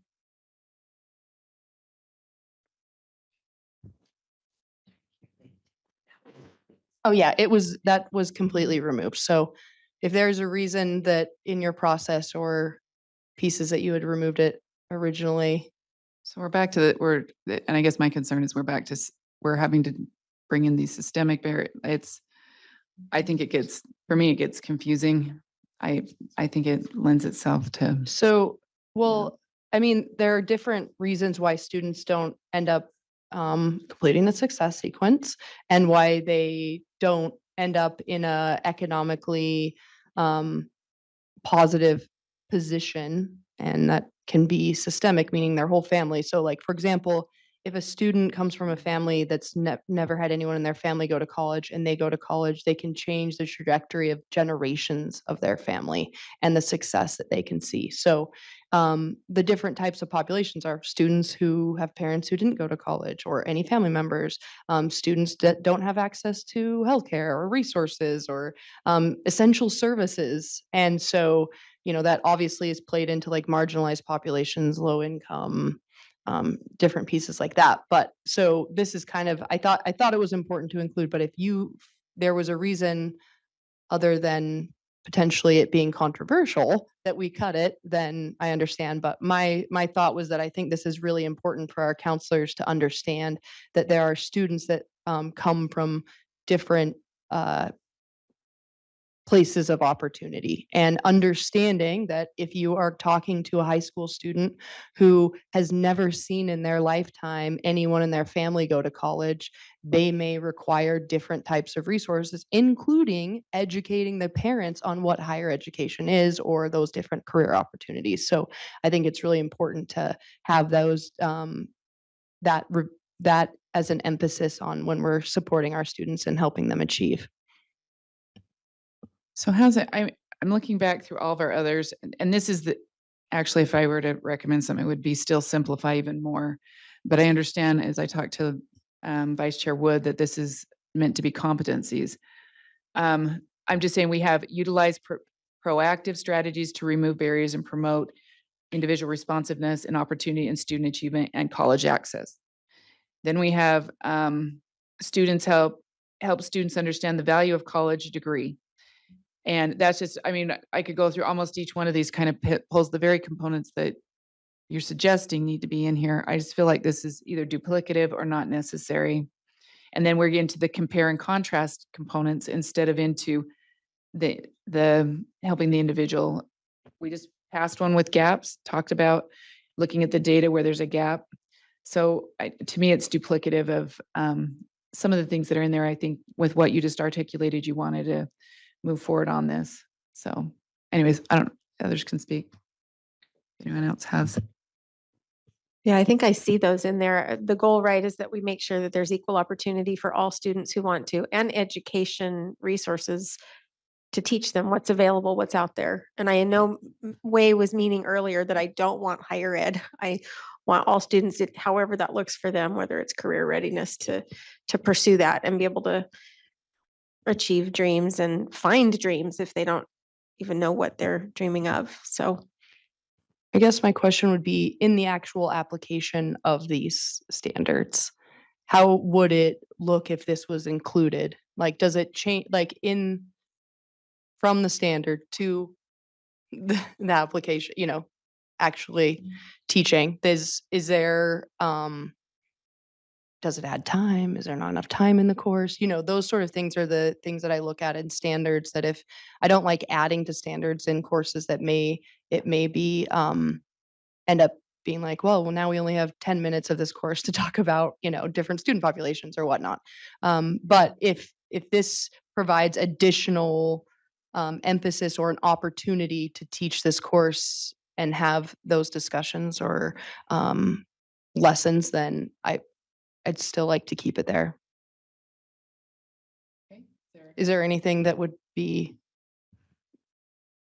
I'm looking down at the bottom at standard 7, and I feel like, doesn't that cover basically? I don't know that other standard 8 is necessary. They're just the different components. So I don't know. So each pre-service program in Utah teaches this differently. Some teach the components as a semester course. Some are putting those components throughout other courses that they're teaching as parts of that. And so I can't really speak to if that adds or not.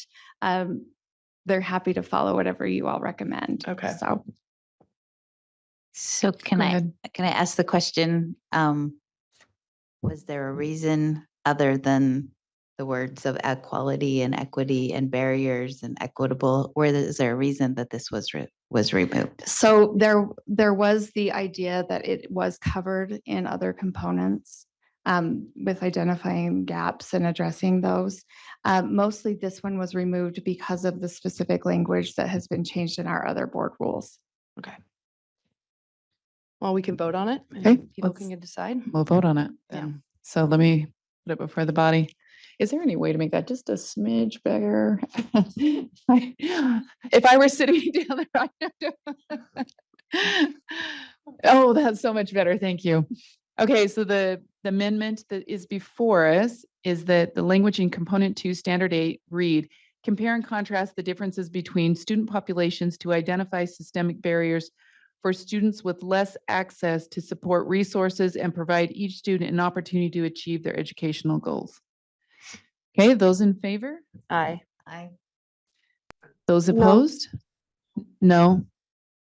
Okay, moving on to I have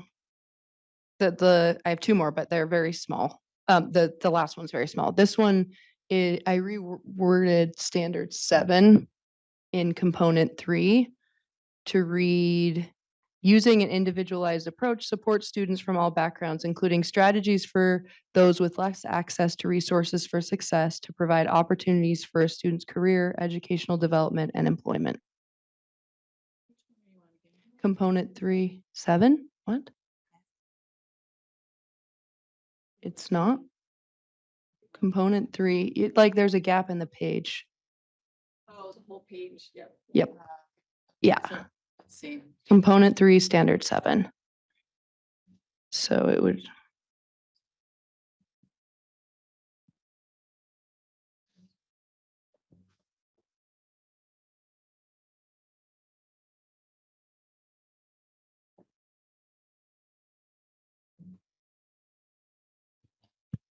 Sorry, I'm just reading through it. So, Can I yeah, go I ahead. feel like the simpler version of using an individualized approach, counselors are already trying to work on that with each individual student and help them with their goals. I just don't think it's necessary to add more in. Yeah, and I totally hear what you're saying, for sure.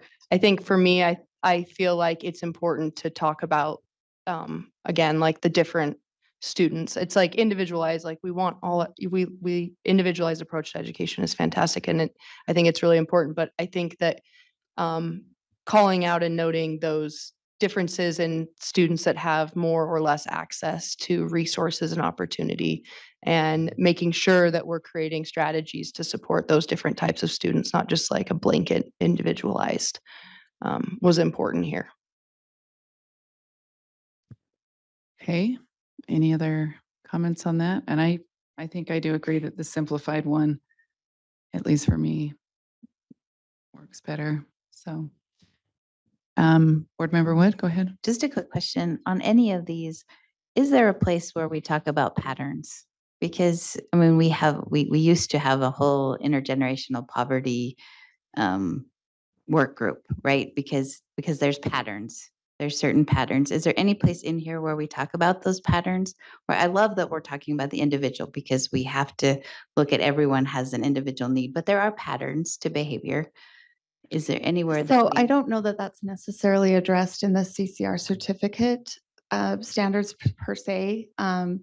In the school counseling program, they would definitely talk about different, in different classes and things like that. You would talk about supporting students who are first generation. You would talk about students who are coming from intergenerational poverty and things like or that. But- MLL students or Right, yes, of right, course, there's that's all addressed throughout the school counseling, because this is just a piece of what school counselors do. Obviously, Okay. we work, in all sorts of different areas. So I don't know that it's addressed specifically in the CCR certificate, but it would be addressed in their in other pre-service areas, okay, program. because it feels like we took some of that out. Yeah, we'd in like- terms of, because we approached anywhere that there was in there, we replaced it with the word individual. So it feels like in some of these areas, we took that ability to talk about those patterns out in here. But if you're telling me they're in other areas, I appreciate you saying that. That's sort of what I was trying to get at, but you articulated it much better. Because like, for example, in one piece on component 1, standard 7, we cut out the part about systemic barriers. We cut systemic,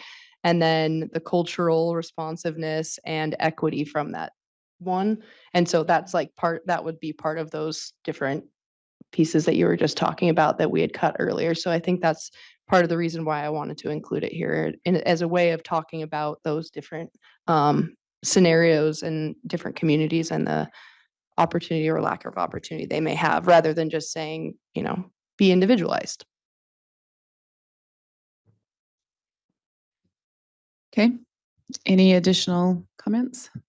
Okay, the motion before the committee is that we change the language in component 3, standard 7 to read, using an individualized approach, support students from all backgrounds, including strategies for those with less access to resources for success, to provide opportunities for students' career, educational development, and employment.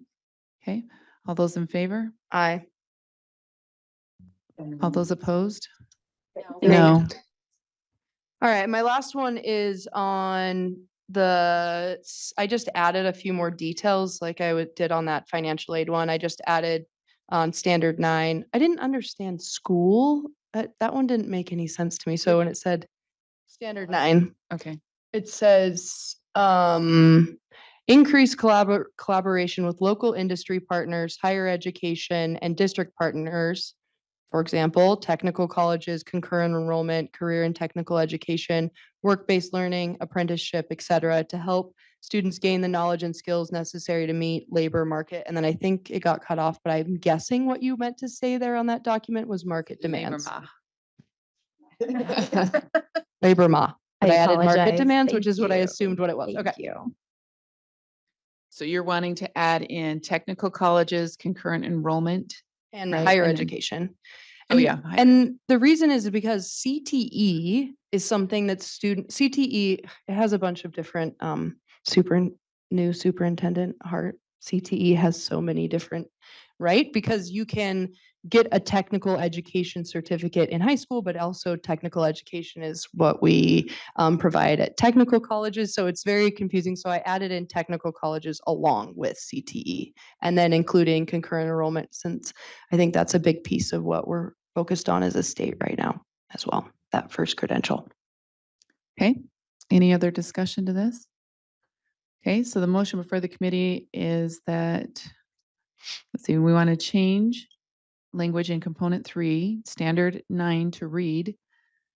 Standard 9 is increased collaboration with local industry partners, higher education, striking school, and district partners. We're going to include technical colleges, concurrent enrollment, career and technical education, and then work-based learning, apprenticeship, etc., to help students gain the knowledge and skills necessary to meet the labor market demands. You have a comment? Yeah, should that district partners say LEA partners? Yeah, probably. Yeah, and I want to just clarify, we do have like work-based learning is while the students are in their school. And so school was in there as the individual school. I still would recommend on our end that To leave school in? Yeah, Okay, or to say that's that totally as an fine. individual school, or say it maybe better. It didn't make sense to me. I was like, school. I'm like, yeah. It's their individual school, the partnerships that we have there, the internships, they're starting apprenticeships in high school, they're starting technical. What if we just say colleges. LEA partners? Could we say Does that local cover school?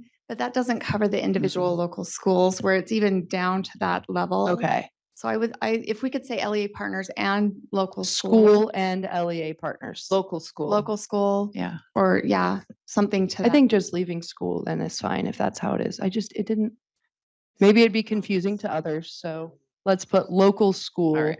and district partners. So amend. Oh, I don't care if we say LEA or district partners. What would you? Okay. I agree with, yeah.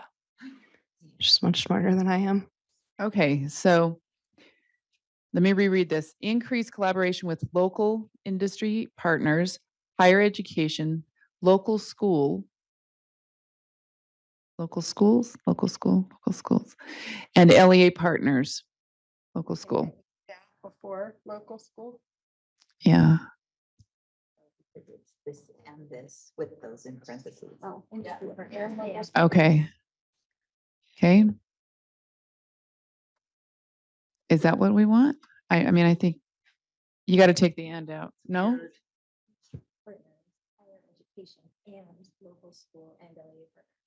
Okay, all right. And Excuse me, Chair, can I ask? Yeah, go ahead. Bethany, can I direct a question to Bethany? Please. Okay, so if you're increasing collaboration across these organizations, right? Yeah, so having local school and LEA partners in the middle is weird because what we're trying to do is increase collaboration across all of these partners so that schools and LEAs partner with industry, partner with higher education, partner with technical, blah, blah, right? So I think the word placement is the issue. So I think originally school was first. And then things got added, well, maybe local industry partners, but I think it should be the local school and LEA partners and then everything after that, because it's the local school and LEA who are collaborating with all the other things, if that makes sense. But that's my opinion. Would it not be better to say increase collaboration between schools with local industry partners? How District about that? I partners? think that might work. Increase local school and LEA collaboration with local industry partners, higher education, technical, right? I Does don't that think you work? need local twice. I think you could take out industry partners. Yeah, Yeah, okay. just take the local out there. Those all work for me. Okay, well, let's try this again. So standard 9, increase local school and LEA collaboration with industry partners, higher education, and then parentheses, technical changes. Colleges. Oh, sorry, technical changes, technical colleges, concurrent enrollment, career and technical education, work-based learning, apprenticeship, and then to help students gain the knowledge and skills necessary to meet labor market demands. Okay, does that work? Okay, all those in favor? Aye. Aye. Aye. Okay. Okay, do you have additional recommendations or anyone else? That All was right, I it. do have one. I have an amendment up at the beginning. This is the second paragraph that starts with the college and career readiness certificate. And I think this is twice throughout our document, but it talks about, let's see where the sentence starts. It says curriculum for each component was designed to emphasize post-secondary options, implement a framework for the delivery of school counseling services to ensure students complete high school, and with the social capital necessary to participate in global society. What is social capital necessary to participate in global society? That's like, So I think that was missed. I think that was in our old board rules that actually got changed and taken out. So I'm sorry that yeah, that's we okay. missed I that. just don't know what that, I could we do? I feel like that was kind of back when we were using Yeah. the social emotional, and those were in our components and things. So yeah. Could it be academic skills necessary to provide for themselves and their families? So then it pulls in, I don't know what the language is in the other document. But I know that's listed in there, that kind of language is in there twice. What does that need to be, I guess is the question. So implement a framework for the delivery of school counseling services to ensure students complete high school. I would just say with the skills necessary to participate in society. Okay. I'm sorry that we missed that. No, I think that's good. Okay, so did someone catch that? Too as well, just trying to decide how to describe it in the. It's Opening paragraph or second paragraph or something. And I think it's listed somewhere else. Is in component 2, right? Yeah, but so it would need to change in both of those, the component 2. No, yeah. introduction, paragraph 2 and component 2.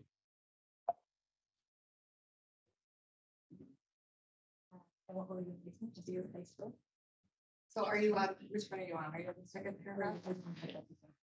Okay, so it says ensure students complete high school with the skills necessary. So take out social capital, and then to participate in society, and take out global.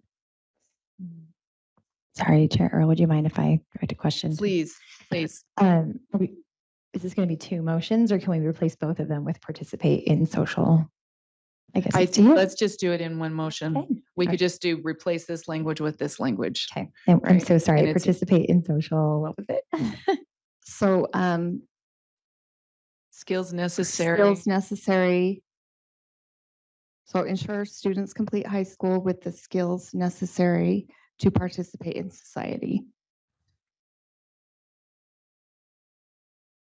Okay, any discussion to that? No, I had questions about that too when I read it, so I'm glad you brought that up. Okay, so the amendment before the committee is, we'll give just a second.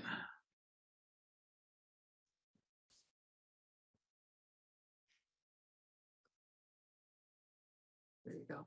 Okay, so the amendment before the committee is to remove social capital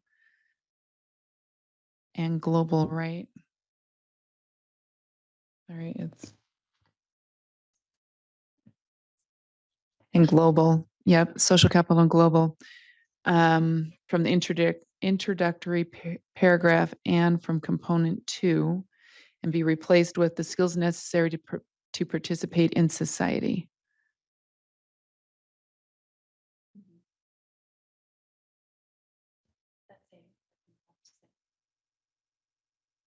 Yes. I just had to clarify. Does skills covered enough? Like, do we academic knowledge, or would that be part of skills? It's a good question. Because I think skills covers more than academic knowledge too, but I think academic is definitely part of that. But like skills to learn to create your schedule, to go to work on time, things like that. So. Okay. Any I'm other a little hung up discussion? on participate in society, but I don't have a recommendation at this point. I think it's better as it is now, though. Okay, so, and I guess the board member Green, we could adjust that a bit more in bulk board if we needed to. Okay, so the motion before the committee is that we remove social capital and global from the introductory second paragraph and the introductory paragraph on component 2 and replace it with the skills necessary to participate in society. All those in favor? Aye. Aye. All those opposed? Okay, that's 4 in favor and 1 opposed. And I'm looking for a motion for this to move this document forward. We're going to have to get cruising, you guys. I can do that. So I'm looking at our groups here. I'll Okay. make the motion All right, go ahead.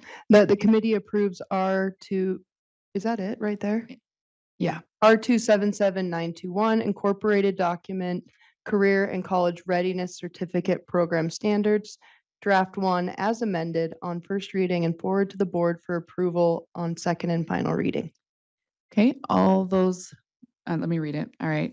That the committee approve R277921 incorporated document, college and career readiness certificate program drafts, standards, draft 1 as amended on first reading and forward to the board for approval on second and final reading. All those in favor? Aye.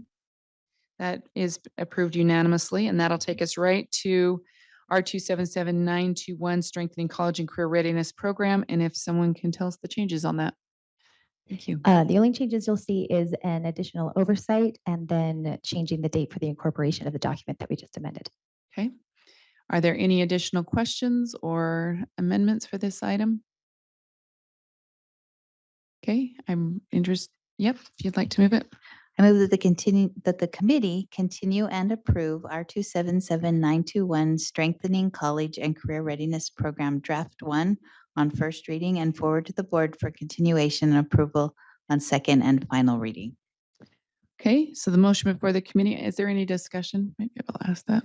Okay, the motion before the committee is that the committee approves R277921 incorporated document, college and career readiness certificate program standards, draft 1 on first reading and forward to the board for approval on second and final reading. All those in favor? Aye. Aye. Okay, we will, thank you. We'll go ahead and move to our next item. That passed unanimously. Okay, our next item is waiver to initiate targeted standard review process for House Bill 281 compliance. Or any other, right? I'm like, it's not just unique to one item, but this did bring some conversations up. Okay, if you want to tell us historically and what we're looking at here.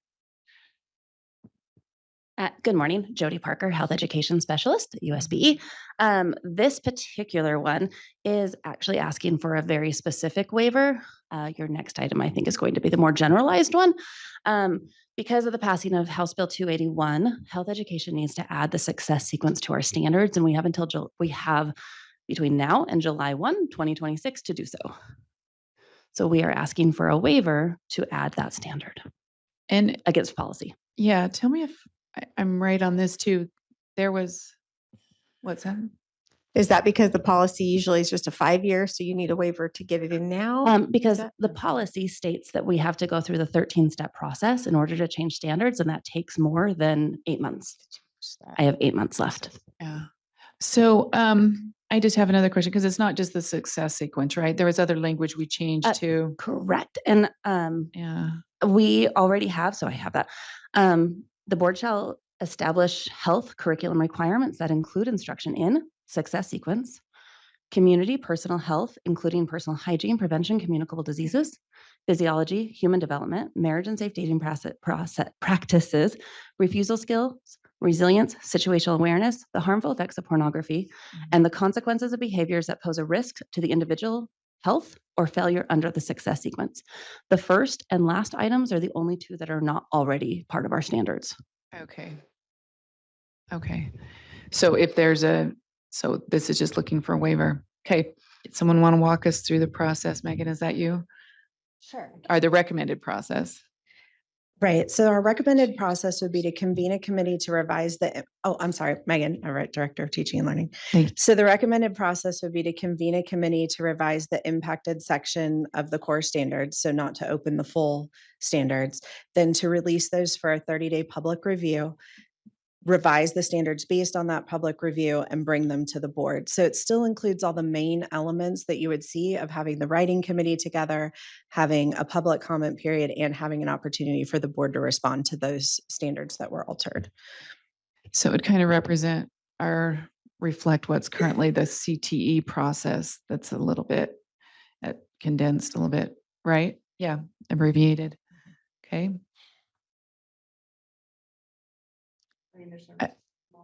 Who, and I guess I'm just throwing this out for maybe the body to think about and I understand it's based on, what do we have here? Legislation, right? Federal or state law. Who initiates that process? Is it just staff saying, hey, we found this, or board member, or I don't know if we need to put something in there about that, or? What do So you think? currently it delineates that it's triggered by legislative action. So it would come through the policy team with implementation. Okay. Okay, just making sure we have clarification on that. So, other questions? No? Okay, well, wait just a minute. I might have another one. So I just wanted to read the end here. I do have a question about this. Yeah, go ahead. So if we do targeted standard revisions, does that affect when those would be triggered as a full standard eventually? Does it reset any of those timelines? Like say, the health standard, the full revision would come up in a year, but we're going to do just a part of those standards right now. Does that affect what would be happening in a year? Okay. May I answer? Yeah, go ahead. No. So if we did a targeted revision, and this is part of your next agenda item, but in the case of health education, where we are asking for a waiver right now, because there is no policy to do what I'm asking, it does not change the full revision schedule for health education. So health education is up for consideration in 2027. And so this would not change that consideration of revising standards on schedule. For health specifically, right now, we are just asking for the waiver so that we can comply with state law. Okay. All right. I will accept a motion if there's not any additional comments. Okay, I'll make a motion that the committee approve a waiver to engage in a targeted standard review process and forward to the full board for approval. Okay, all those in favor? Oh, Aye. let me read it out, Aye. sorry. That the committee approve a waiver to engage in targeted standards review process and forward to the full board for approval. Sorry, I jumped the gun there. Those in favor? Aye. Aye. Aye. Thank you. That passes unanimously. And then we can go to the next piece.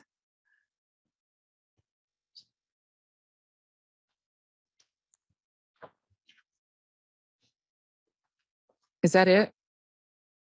No, that's not it. There's another action. Yeah, go Yeah, ahead, Megan. Is sorry. that you? That's what I thought. Then I was, So it's actually the next item on the agenda. Yep.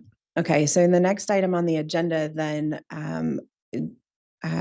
Jennifer Wadsworth helped draft what would be added to the end of the current policy. Current policy is 3002 that talks about how we go through the typical core standards revision and how that's triggered. This is added at the end as number 6. And this would be in the case of a legislative driven standards review. So if the legislature does what they did this year with the health standards and says these have to be added in a timeline that is not consistent with our full review process, or let's say it's a year after we've just done a full review or something like that, it would give us a way to do this without having to come ask for that waiver because it would be incorporated into the process. okay. Do you have a I question? was gonna say, you talked about this too.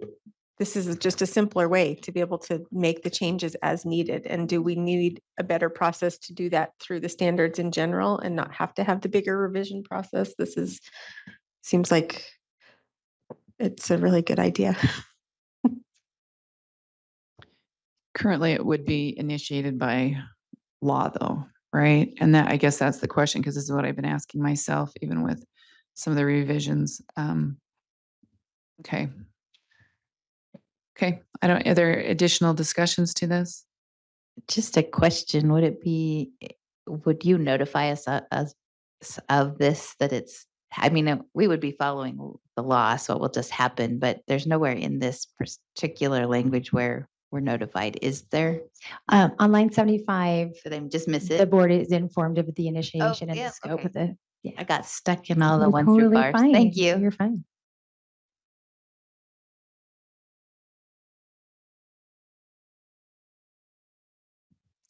And I mean, the thing that I thought about as I've been thinking about this is even the deadlines, right? That we have to do it to meet the deadline. So we couldn't, it may, and then maybe this goes to board member Wood or Vice Chair Woods question a little bit around, I guess in my mind, I'm asking, when does it start? How long's the public comment, all of that? And it's kind of relevant to the deadlines, right? If it has to be done in 6 months, then it may be according to the deadlines. Am I articulating that correct? Yeah, I think what we were proposing is this targeted standards revision that we proposed specific to the waiver around 281 would be our truncated process. It could go as fast as you have to bring the writing committee together, a 30-day review, and get it onto the next board meeting. So 2-3 months. And because it would be triggered in legislative session, you would know by March. So I guess it just leans into what Vice Chair Wood just said, making sure we know how it's rolling out, because it may have different, it may be something that's like, I mean, we've got, I'm trying to think, the civics piece, right? That's coming, I guess that's a full set of standards though. So that would be a little different, but that is escalated quickly though, right? Because it's in 1 year, not a longer process. So that's got to be a little bit quicker on that one too. So I guess I'm just saying, how do we know what that looks like? Because if there's slightly different variations, depending on when it's required to be done. Am I making sense? Maybe I'm not. It makes sense to me. If we look at line 70, it talks about the abbreviated process. If you wanted to get into detail about notifying of you on a timeline or something, it would be appropriate in that line. I don't mind the abbreviated process. I just want us to know what that is. Does that make sense? So I guess what you're saying is just putting something in there that we're notified on a consent calendar. yes. Yeah. I think it would be similar, if I'm not misunderstanding, to the rest of the policy. Earlier in the policy, the way that core revision standards work right now, it says we'll follow the core revision process. And then you come over to that other 13-step document of core revision process. This is similar. It says would follow the targeted standards review Right. process, and then you would go over to the targeted standards review process page. And that's the page that you would want to add in what that. Yeah, I guess I'm just making sure we don't have any pinch points going forward and we're like, oh, that doesn't work for people. Do you know what I'm saying? Making sure we understand that, okay. All right. I guess we'll try it out.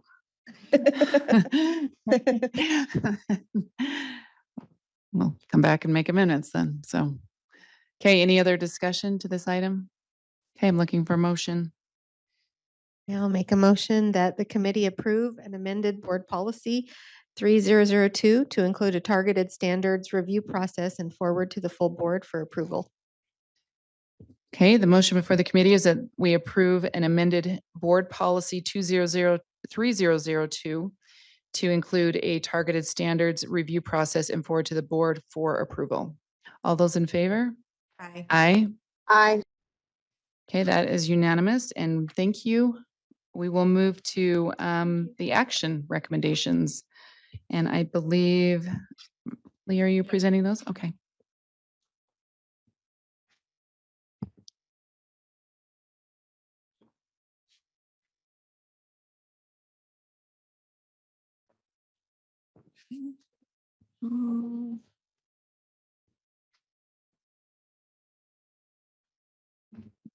Okay, thank you, Chair. So as you heard in public comment, which I will take 1 second to say, Michelle has been an amazing Utah Special Education Advisory Panel Chair for the last couple of years. Fantastic partner. Let me give you a very, very brief overview of how this process works. She intimated, but at the beginning of so the Special Education Advisory Panel, it is required in the federal grant for the Individuals with Disabilities Education Act that each state has an advisory panel, and that at least 50% of the members are parents of or individuals with disabilities. And then it also articulates different stakeholder groups that have representation, and you have a policy 5006 that articulates all of the membership and the process. And you've seen, like a few weeks ago, I sent you the notes, that had been approved from the meeting. Every time we have a meeting, it follows your board advisory committee policy. So at the beginning of every school year, the USEEP, which we call it, meets and talks about the priorities of special education in the state of Utah that they would like to study as a panel. So they generally choose 3 to 4 priority areas. We look at feedback from across the state, from their constituencies. We look at research. We look at current data related to special education implementation in the state of Utah. Sometimes we have brought in representatives from other states to look at how they are approaching a certain issue in special education in their state.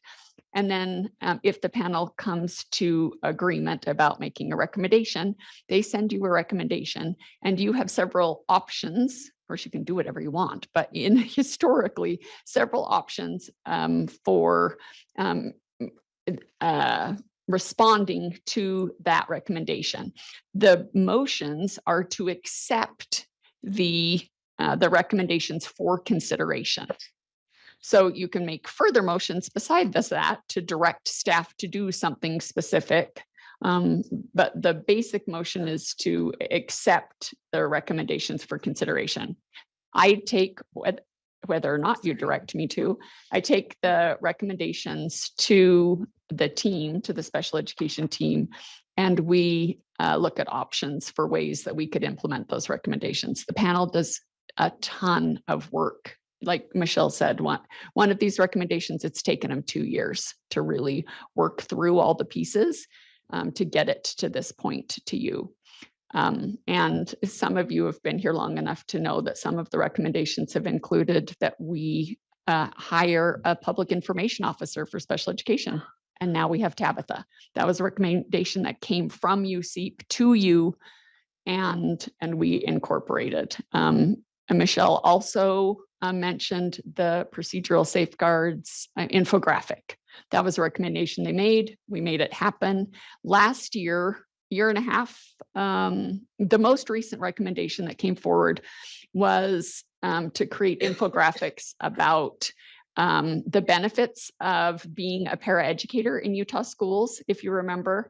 And we created infographics about what paraeducators do, what training you want or get, the benefits to the school, to the individual that becomes a paraeducator. And then we created a resource to help school districts and charter schools think about different ways to recruit paraeducators because we had a shortage. So those are some of the recommendations that have come through.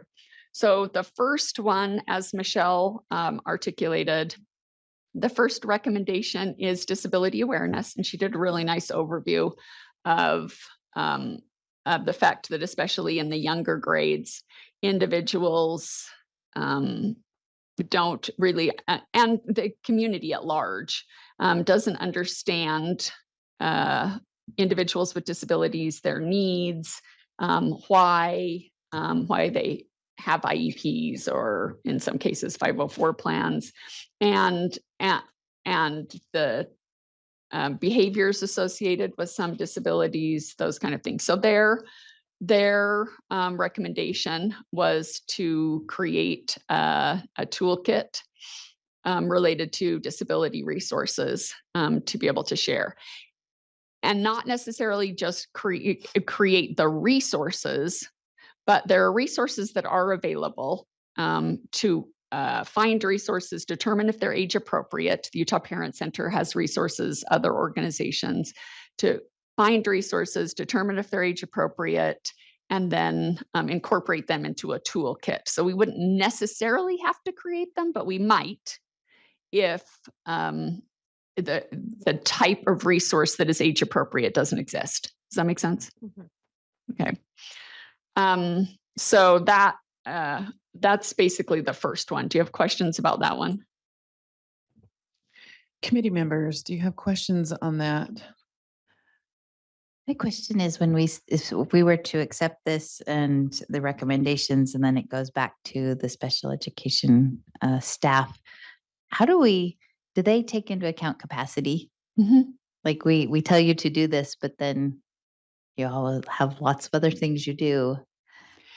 Thank you for asking that question. One of the things that the panel actually discusses quite extensively is capacity. And that's one of the reasons that you heard Michelle say they're very concerned about 504 data, about the data related to 504 plans. They chose not to bring that forward because for two major reasons. One being capacity, the other being the current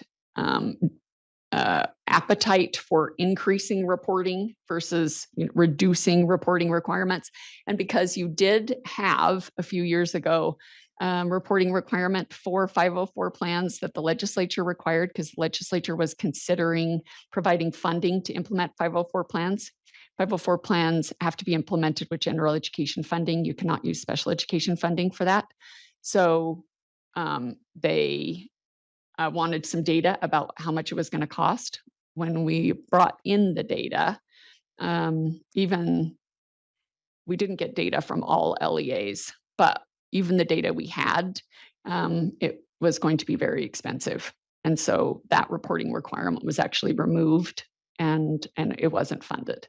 So for those two reasons, they chose not to bring forward that recommendation, but they did mention it in the next recommendation because they want you to know that they have talked about it extensively and it's important. Did that answer your question? I just want to make sure, and I think you hit this at the first, procedurally, when an advisory committee brings recommendations to us, there's a couple things we can do. We can accept the recommendations, but accepting the recommendations doesn't mean acting upon them. I just want to be clear with the committee. Exactly. We can choose to make motions of action. Exactly. But we can't, and accepting them is just taking what they've done and bringing it in. Okay, I just want to make sure. Yep, for consideration. I just want to make sure board members understand what we're doing. If we made a recommendation beyond, right, we accept it, then we make a recommendation, then that would go to the full board. Yep. And then we would act upon that according to, yep. So, and I guess my question there would be, what does that, if we said build a, what is it?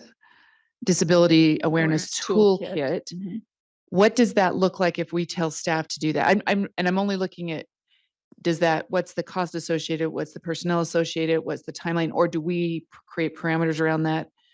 And then that comes back to us. I'm trying to make sure we understand what our expectations are and what we're committing ourselves to in a good way. I'm not disagreeing. I just want to make sure I know what we're, obligating. So you could put specific requirements around it. Like this seems really important, so we want you to do it. We'd like you to present it back to us in a year. Okay. I mean, you could do that. Yeah. You could also say that you could accept it for consideration and ask that the special education team determine the capacity that they have to implement these recommendations and bring that information back to committee at a future date, which the two of you may remember. We did that several times 2 boards ago. And I came back, it was to the Law and Licensing Committee, but I came back and said, okay, we've reviewed, I presented, and you could see it in backup from meetings several years ago, but I presented the memo again with under each of the recommendations, a little paragraph that said, this is likely what it would cost or how much it would take, or we did this, it's done. We just did it. It was a really good idea. So we did it. Yeah. Right. And so I brought the recommendation back with a status update. So I think when we, I just am going to recommend to this committee that as we make a recommendation, if we choose to do that, that we maybe ask for what that would look like based on what, have the superintendent kind of review with her staff and decide what that would look like if we were to implement it based on the resources and stuff that we have. Does that sound? That works for me. It's a balance of the staff's, capabilities and their resources as well. But I just want to say that I think those recommendations are fantastic, and I really appreciate the committee or their advisory committee and their hard work in determining those and simplifying them and putting them together as a priority list. So, in an ideal world, I think we would love to do all of them, right? But we do have staff limitations, so I think best what that would look like, and I think that route is a good way to go. Yeah, just so that we are aware when we're making the recommendations of exactly what that would look like so that everyone has expectations fulfilled. Okay. Are there any questions on this first one? Does anybody, I'm looking for a motion. Oh, actually, we probably just need to make a motion to accept. We need to accept these individually? No, the first one, sorry. They're separate agenda items. So the first one you would accept for consideration, and then the second one you would accept for consideration. Yeah, that's why I was wondering if we accepted all the recommendations and then made the report and then made recommendations. Yeah, you accept the report for consideration first. Okay, so is there someone like to do that? And we don't have that motion though, right? Yes. Yeah. We do. Why am I missing that? I make a motion that the committee accept the USEEP recommendation memo titled Disability Awareness Toolkit for consideration. Never mind, I do have that. Sorry. Isn't there, sorry, I'm a little confused. There's more than one recommendation. We're accepting all these recommendations, but we're only looking at acting on one right now?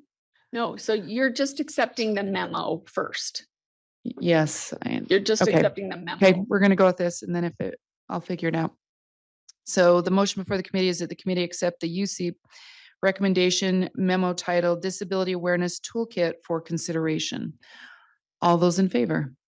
Aye. Aye. Okay. Now, if you want to make another motion, bless you.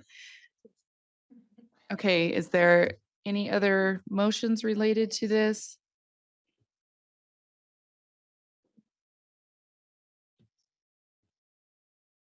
No?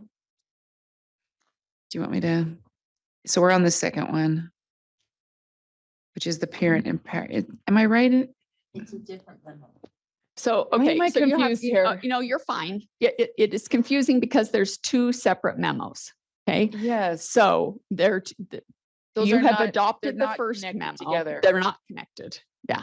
So you've adopted the first memo. If you want to make another motion related to the first memo to direct me to go back to the special ed staff and determine the capacity to implement the recommendations in the Disability Awareness Toolkit memo, you could do that now. Or you can just move on to the next agenda item, which will be memo number 2. So does that make sense? Does that help? So you're saying if we have specific recommendations to the first memo, now the Yes. time, okay. Could I make Yep. that? Okay, so I move that the committee directs staff to go back to the special education team, thank you, and determine the capacity to implement the disability awareness toolkit. Is that appropriate? Memo recommendations. Memo recommendations, thank you. And in this area, oh, go ahead. Say it one more time. We're getting, or like, it came in too basic. Yeah. Say, move to direct staff to go back to the special education team to determine capacity to implement the Disability Awareness Toolkit memo. Recommendations.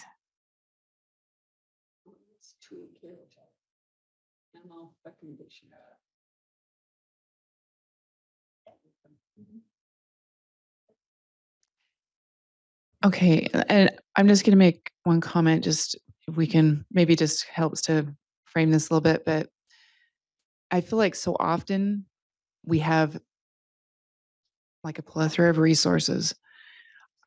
If we're gonna put resources out and we're gonna combine something together, first of all, I want it concise. I want it the most accurate information.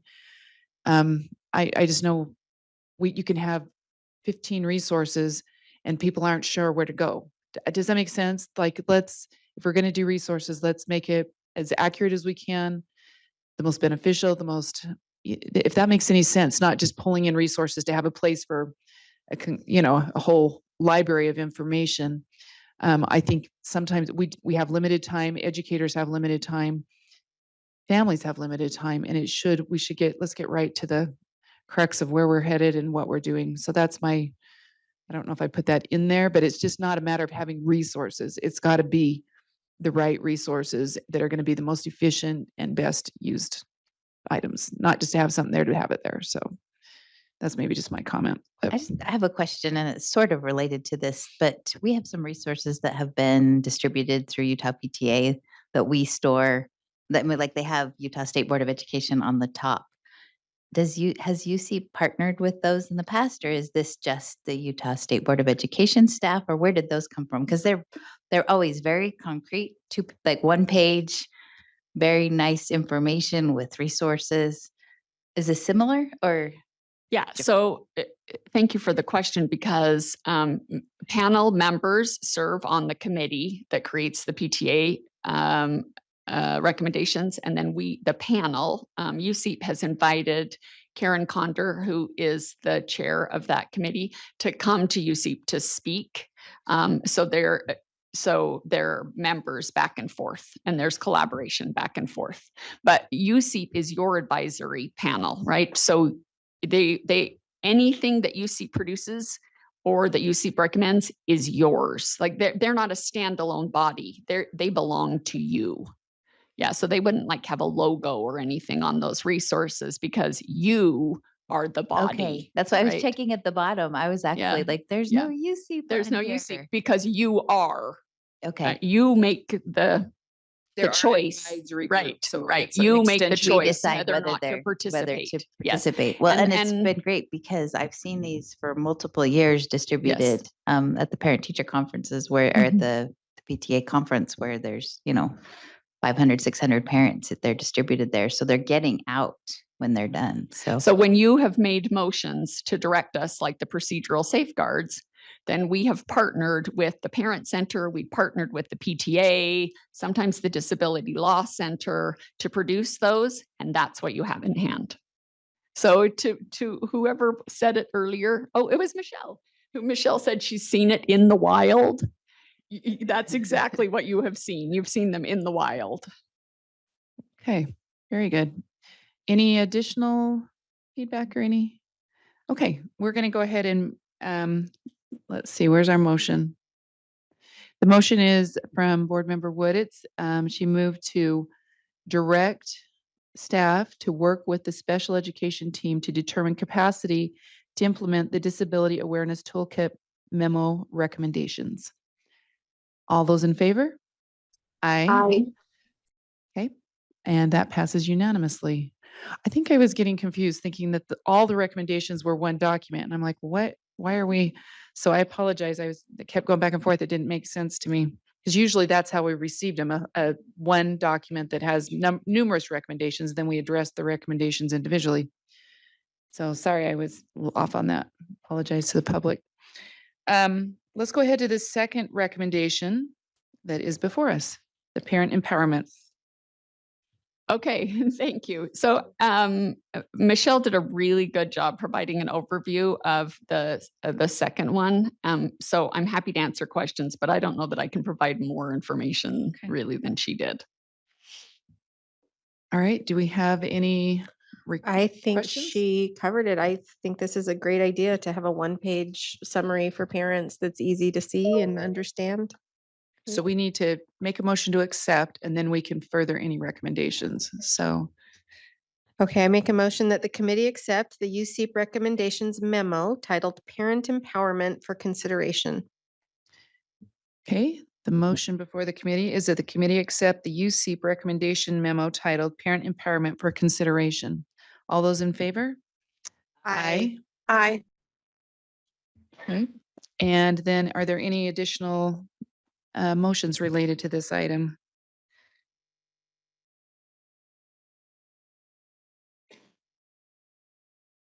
So we're looking down them real quick. So the first recommendation, I'll just read them and then we can decide if there's any that we want to move forward.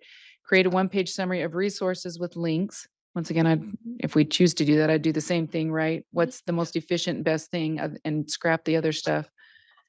And then the second recommendation is create a toolkit for LEAs on how to share existing resources with parents.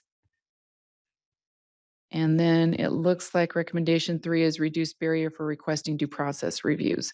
So those are the 3 possible recommendations. If we wanted to, I mean, we can act on them now, we can act them on the board meeting if you want additional time to think about them, or if there's anything you want to move from the committee itself. May I add one piece of information, which I forgot? I told you I was going to, and then I forgot I was going to.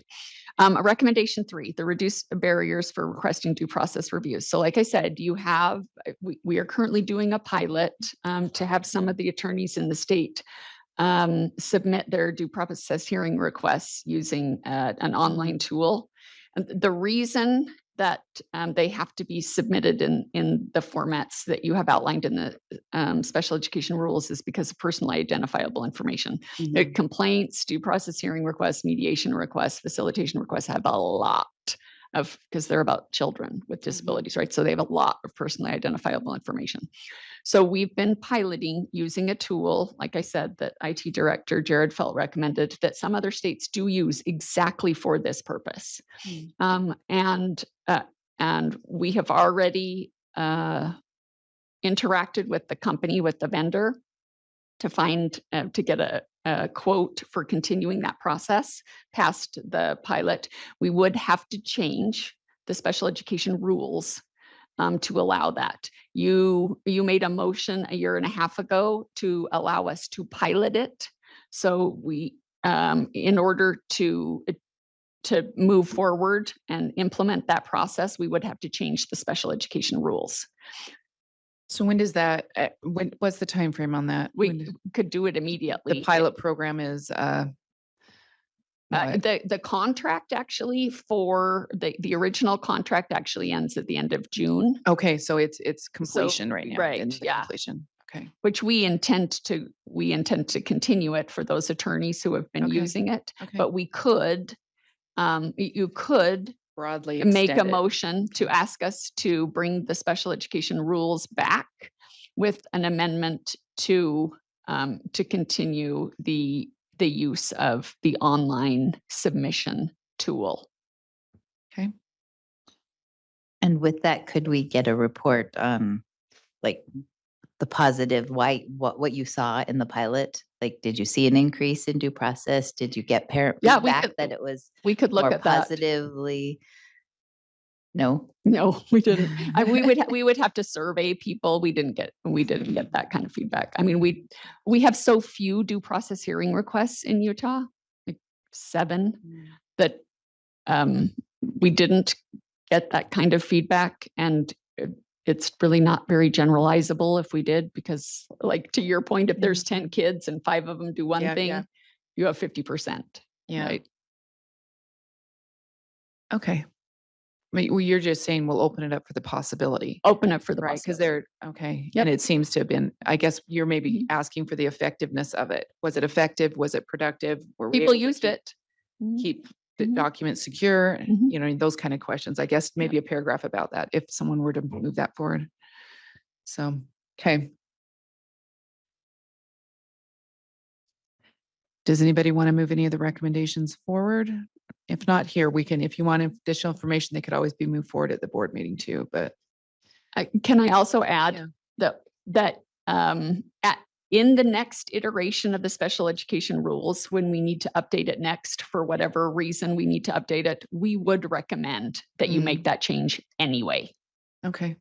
And so when there's a legislative change that requires that we change the special ed rules, if the changes that we were talking about earlier related to McKinney-Vento program are implemented, there is also a change to IDEA that would be implemented. The grants will be consolidated into a block grant. You will have to change your special ed rules.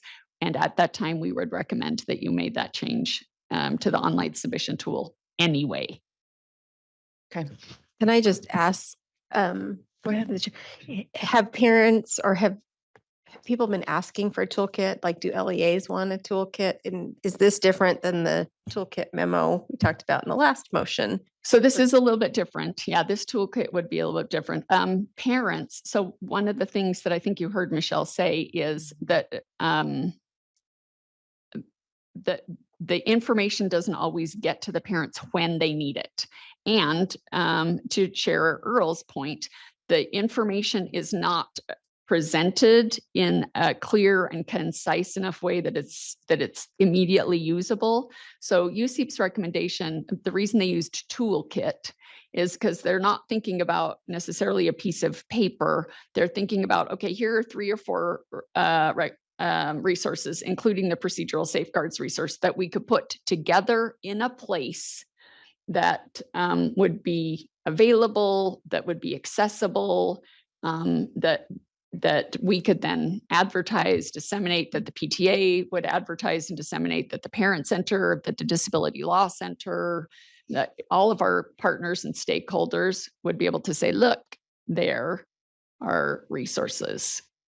I hope I'm adequately explaining and representing USEEP's discussion. But what really is the difference between 1 and 2? Because 1 is a page of links.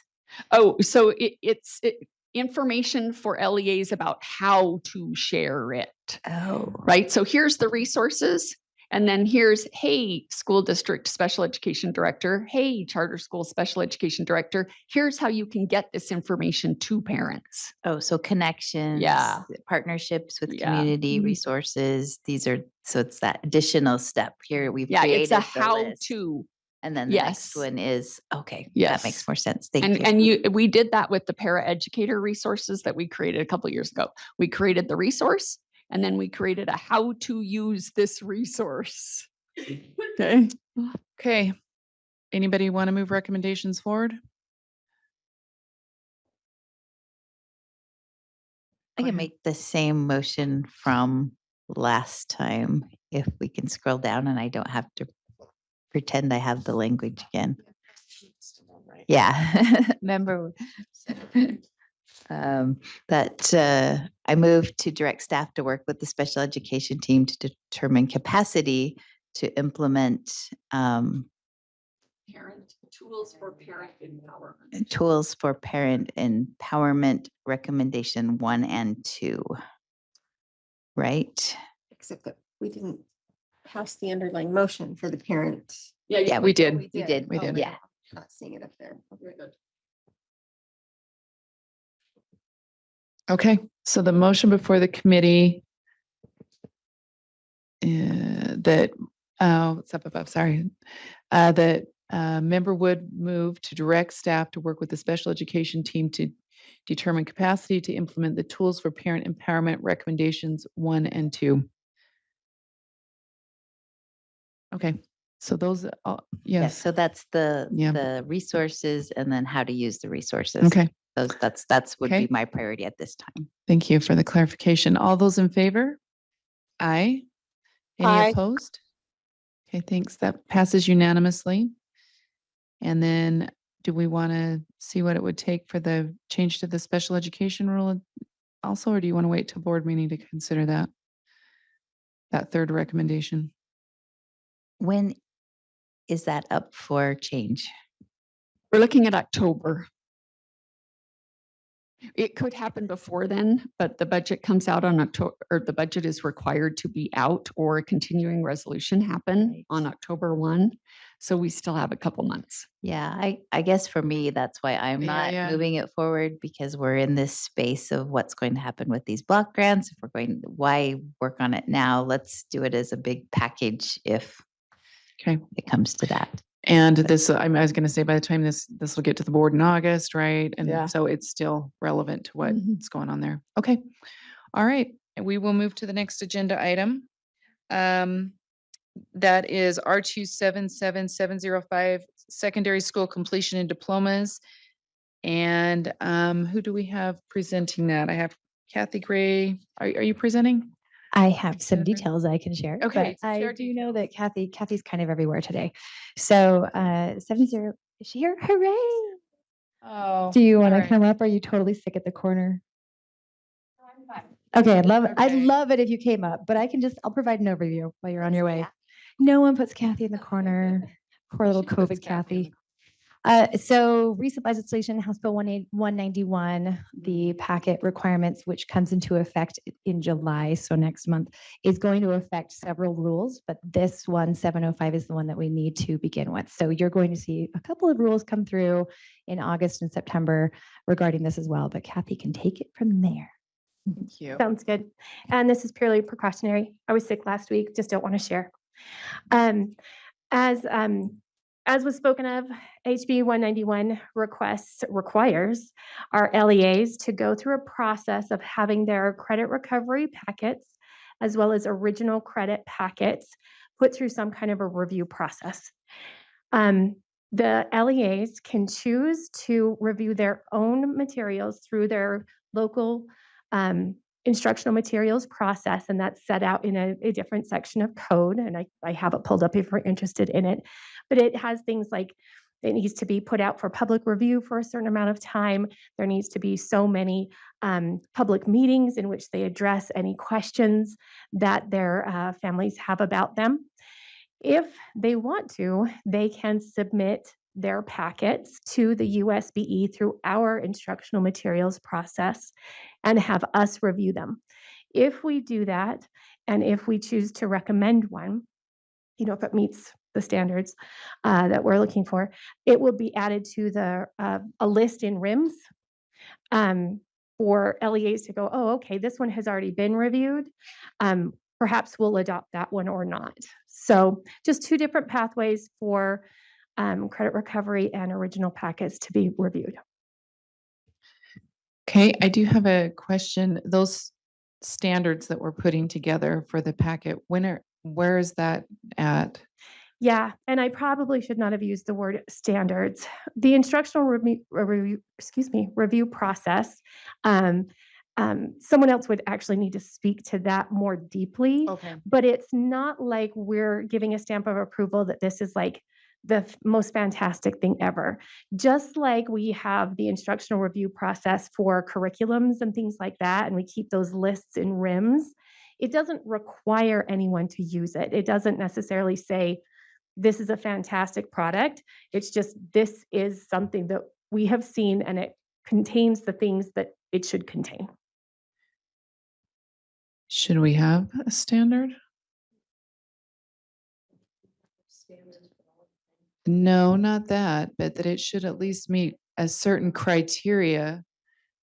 That it should meet a certain criteria. I think in law it says that the USB will establish a standard, not standards for each one, but a standard of expectation from a packet. And maybe we have that. Is that what you're suggesting with RIMS? A little bit with our rubric? A rubric seems like A rubric is actually going to be, there's one already created for just instructional materials generally. It will be updated slightly to include packets. I don't know additional information on what that might include other than adding packets to that rubric. Okay, I'll ask that. Go ahead and ask it. I just have a question about lines 134 and 35. I feel like it goes against what the legislation says, that packets cannot be used for awarding of grades to replace grades from a non-accredited source unless it's gone through USBE in the process. But here it's saying an LEA has the final decision-making authority for the awarding of credit and grades. I believe it says that an LEA may award From a a grade. non-credited source, right? Could you point me to the lines again? This is in 134 and 135.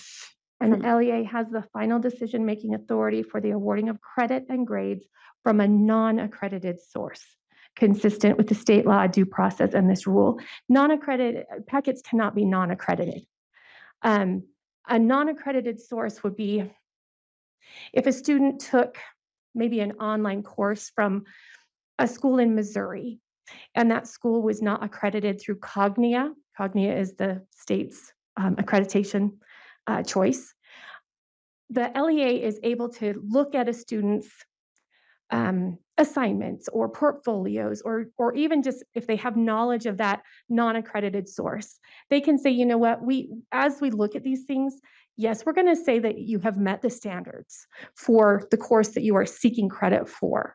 Sometimes they'll say, you haven't met enough of the standards for us to award credit for that, but then they can take a demonstrated competency assessment, which is separate from these packets. Okay, so then they would be getting credit for a demonstrated competency assessment versus a non-accredited class of some kind. So this is kind of tangentially related, but actually separate, because packets have to come from a Cognia accredited source. That would be our LEAs. Like Northridge is a private school that has that is also accredited through Cognia, however, and they have packets for original credit as well as credit recovery credit. So it would still be an accredited packet. Okay. Yeah. When does this have to be done? Do we have a deadline July 1. of this year? Yes.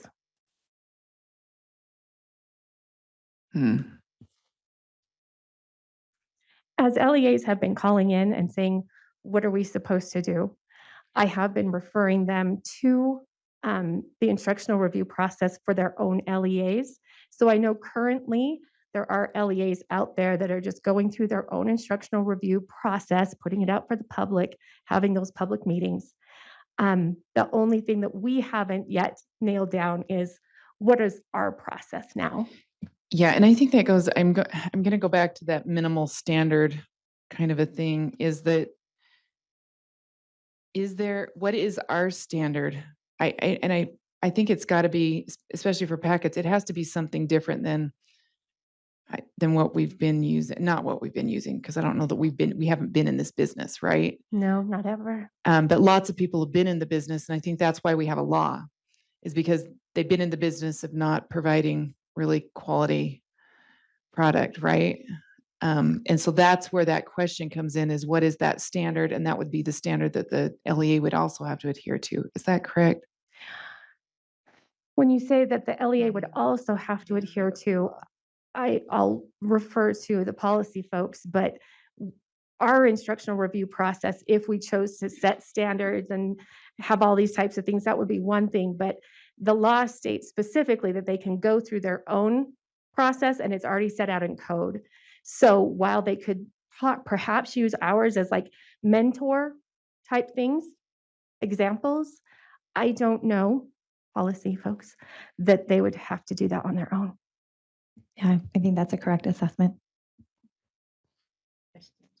Yeah, remind me of the law so I can look it up real quick.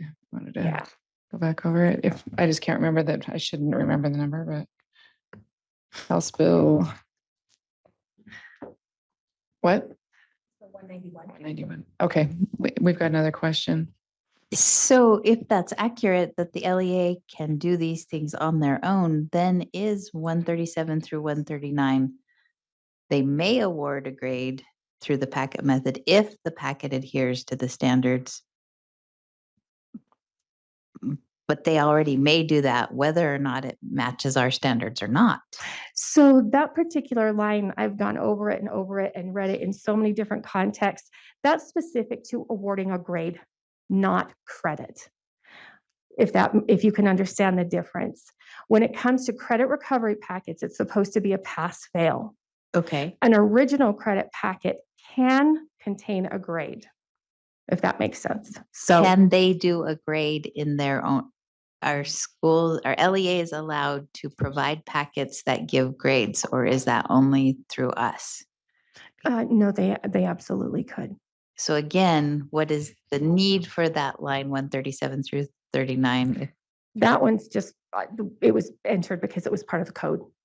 So it is. It is in 191. Okay. Yeah. So there's still some interesting interchange there that they put in code that may not necessarily need code. It's like, well, you can do it this way, or you can do it this way. And you know what? I apologize. You were mentioning 137 specifically. Yeah, that was added in specific from the Because law. of the code. And do we have, where are the adheres to the standards prescribed in state board rule? Is that the standards of how we're doing it, which is this rule? Or do we have another rule that gives us specific standards of the packet? And I know she's been asking. That is a very good question, and that is not able to be answered by that wording. All I can say is we do not have a standard of what a good packet looks like. What we have are course standards. Right. So when it says if the packet adheres to the standards prescribed in state board rule, my reading of that, because we haven't ever had a standard, because we've never been in this before, is that it is referring to, does it contain the standards for the course in which you're going to be getting credit for? Okay. I'm reading that different. Okay. And you can disagree with me if you want, and that's fine. The body can disagree with me. I'm reading it different. I'm reading it as in a set of standards that would be like, so many quizzes, or I don't know. Do you know what I mean? It as in other words, it can't just be, you picked it up, you filled it out, and 2 hours later, you've got a credit for a class. Does that make sense?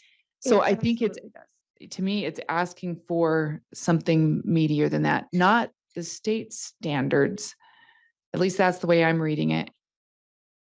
Yeah. Can I just, it says in the law, comparable course does not include a course a student completes through the packet method. Like he was So pretty, a comparable course, what it's talking about is grade replacement. You cannot use a packet for grade replacement. You must take a full course of instruction again. correct. So line 193 of HB 191, when it says it adheres to the standards prescribed in state board rule, we currently don't have a state board rule regarding packet method. That's yeah. So I think that the decision was he's referring to the rules that we have existing, not creating. But maybe we need to call him. We're having another meeting. So I would actually move that we move this item onto our June 24th meeting to have, let's get some clarification, because I don't want to, from my understanding, it was something meatier than that. It wasn't just random. So. Well, and as I say, the words itself doesn't really clarify No, it that. But doesn't. since we didn't have any, it was like, well, the only things we do have are these I other think you ones. went on exactly what you should have gone on. I think knowing the intent when the legislation was moving through and some discussions with a variety of LEAs and different people, I think there was more to that, but let's get some clarification on that. So, okay, the motion before, I'm just making a motion that we move R2 77705, secondary school completion and diplomas, draft 1 on first reading, and forward to our June 24th meeting for further clarification. Does that make sense? Okay. All those in favor? Aye. Board Member Green, are you with us? I know she was traveling through a mountain pass. And yes. That on that- passes unanimously. Passes Go ahead. unanimously. Also, I don't know what time we had that meeting scheduled, but I teach on June 24th from 8 a.m. till 11 a.m. Okay. So we might have to reschedule. So that's just me making a note of that. Okay. Sorry. Okay, we'll Gotta take a teach look the at that. kids. Thank you, Kathy. What's that? We don't have a time yet. So after 11 is what I'm just throwing that out for you, Andrea. On the 24th, just. Anytime Look it up. afternoon works for me. After Okay. N, capital N-O-O-N. Okay, we now have, I'm looking at time. We've got about 30 minutes. What are you thinking for? Well, you don't have to be quick. I just we'll balance you out here. Come on up. This is information on early literacy outcomes. This is just our quarterly update. It's not just our quarterly update. This is literacy outcomes that we're so excited to get quarterly. So. Julie Clark, P through 12 English Language Arts Coordinator, since we had a little bit of a reorg. So my title has shifted just a little bit, here to give you a quarterly update for our early literacy outcomes improvement bill that was passed in 2022. You were emailed the quarterly update a couple of weeks ago. It is also in board backup. Just some things that I did want to highlight on there is we have our 31 coaches that are supporting the 35 schools, and we are looking and readjusting those placements for the upcoming year based off of last year's data, or the previous year's data. And then another thing was we met in April with our Science of Reading panel, and we are really focusing and shifting our focus to be more on the implementation changes in the classroom instructional practices, as opposed to giving knowledge. So we're working on changing those practices, taking what the teachers learned and putting it into practice and getting those things in place. And then we also had another regional literacy night sponsored by our community engagement project down in Hurricane on May 6th. It was a very successful night. There is a link to a video on the quarterly brief that you can click on and watch. And our cohort 3, we currently have 21 schools that have been recruited to participate, which is the largest cohort so far, and we are continuing that recruiting process. We have heard word that kids are now receiving their books in the mail for this summer, and we've received lots of thank yous and happy children that are receiving their books. Another thing I wanted to point out is our assessment. Part of the bill requires students to be progress monitored at the correct rate according to the Acadian's recommendations. And out of our 650 schools, we are now at 483 that are progress monitoring at 90% plus at those rates. So that's an increase from when we first started. We were down below 100 schools in progress monitoring at the correct rates. And so really, teachers are really looking at that data and analyzing that data and monitoring the students for improvement. So that's a great thing.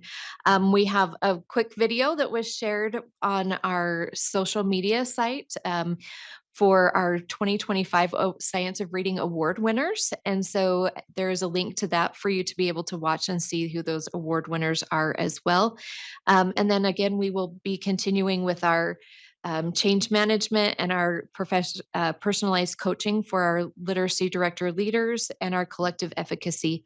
And then letters will be wrapping up July 1st. The teachers and administrators are required to have completed that by July 1st of this year. And so we will be sending out notifications to LEA leaders on their completion rates for their educators in letters. And another thing that we have been working on with our licensing team is those that have completed letters and have that documentation. We are looking at adding a line onto their license that just says a letters certification, so that they can be recognized that way on their license and have that as well. So, yeah. So, any questions? Yes, go ahead. When do we have end of year assessment data? Usually we get that filtered data, Darren, around the end of August, first part of September. Okay, so in your That's the accountability component. Okay. But the return file comes back much sooner. June 30th is when it is due. Okay, so when maybe LEAs in have our it due. next quarterly report, we will Yeah, actually have- see yep. data. Yes, kids' we will data. have some data to share. Perfect. Yes. Thank you. And thank you for compiling all this. Yeah. So where are we still seeing I don't know, maybe barriers is the right word. I mean, we've got lots of things going on, right? To try to, the kids read now, books going home, assessments, incentives, all these things. Are they busy work? Are we making an impact? What's Yes. keeping us from moving From the growing. needle? Or are we moving it? Maybe we are. And I think we Right are. now, I think we're a little early to say whether we're moving the needle or not. I mean, obviously, we've had improvements since we started this project in 2022 and started this initiative. I think some barriers that we are still facing are administrators holding the teachers accountable to those change practices in the classrooms. And so that's what we're really focusing on now is looking for those changes in the classroom instruction. You know, we have given the teachers the knowledge, we've given the administrators the knowledge, and now we just need to hold them to changing practice. You know, it's putting what they learned into practice to see those changes. And the schools that we do see administrators where they hold their teachers highly accountable, we're seeing great success at, where it's a whole school initiative of like looking at data and working toward those goals that those schools have set. Those ones we are seeing really great outcomes in. So Okay. And are you seeing, is it out of habit? Do you know what I mean? It's changing old habits. Is that Yep. kind of Yep. the idea? Yep. So you don't fall into old patterns. You're Yes. you're able to Yep. systemically sustain your efforts. Okay. To where it becomes the norm. That's what I Yeah, normally yeah. do. Yeah. Yeah. And it's hard to change, you know. A lot of teachers feel anxiety when you ask them to change what they've been doing for several years. And so it's just getting them used to being able to have those changes and this becoming the new normal for literacy instruction. Okay. Thank you. Any additional comments or questions? Okay. Thank you very much. Okay, thank you. Appreciate Have it. a great day. Thanks. All right. Last but not least, we've got Kevin Johns. Are you presenting for us? On attendance audit. He's here. He's here to answer all of our questions. So anyways, let me pull it up on my agenda here. I guess we're looking for any recommendations, any discussion right around the attendance audit, maybe further clarifications. And committee members, do you want to? You're pulling it up. I'm on the audit committee, so we've talked about this a lot. And I think it's very important. All I want to say is that I hope that every board member reads this. And I think what I took from all of our discussions, especially in audit, is that I think we had notes. I had notes that I pulled from our meeting. I don't know if we still have those. I can find them, but I think there are a couple, looking at this audit, I think we could take it in chunks and pull out different pieces that I think that we could work on as a board, because a lot of, although it's about attendance, it actually, I don't know why the word leaks is the word that comes to my mind, but leaks into a lot of different areas that I think that we can see, or places we can be more thoughtful about how we strategically move forward.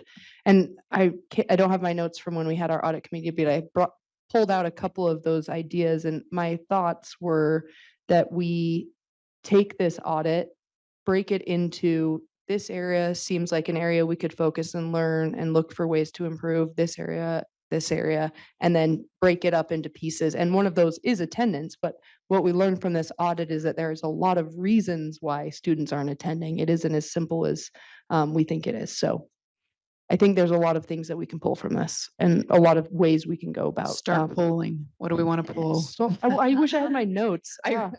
I think Kevin's here for the specifics, and we're Well, I'll pull one. Okay, pull one. I think it sounds like it's going to be a heavy lift, and I don't want to put a time frame on it, but I think that we need to do a comprehensive review of our 277 419 and start to evaluate those Compared to law and right terminology, like all the things. It sounds like we aren't clear in our processes, and so if we're not clear, I mean, I'll keep going back to my Newton's cradle. If we're not hitting it, it's not hitting the kids at the end.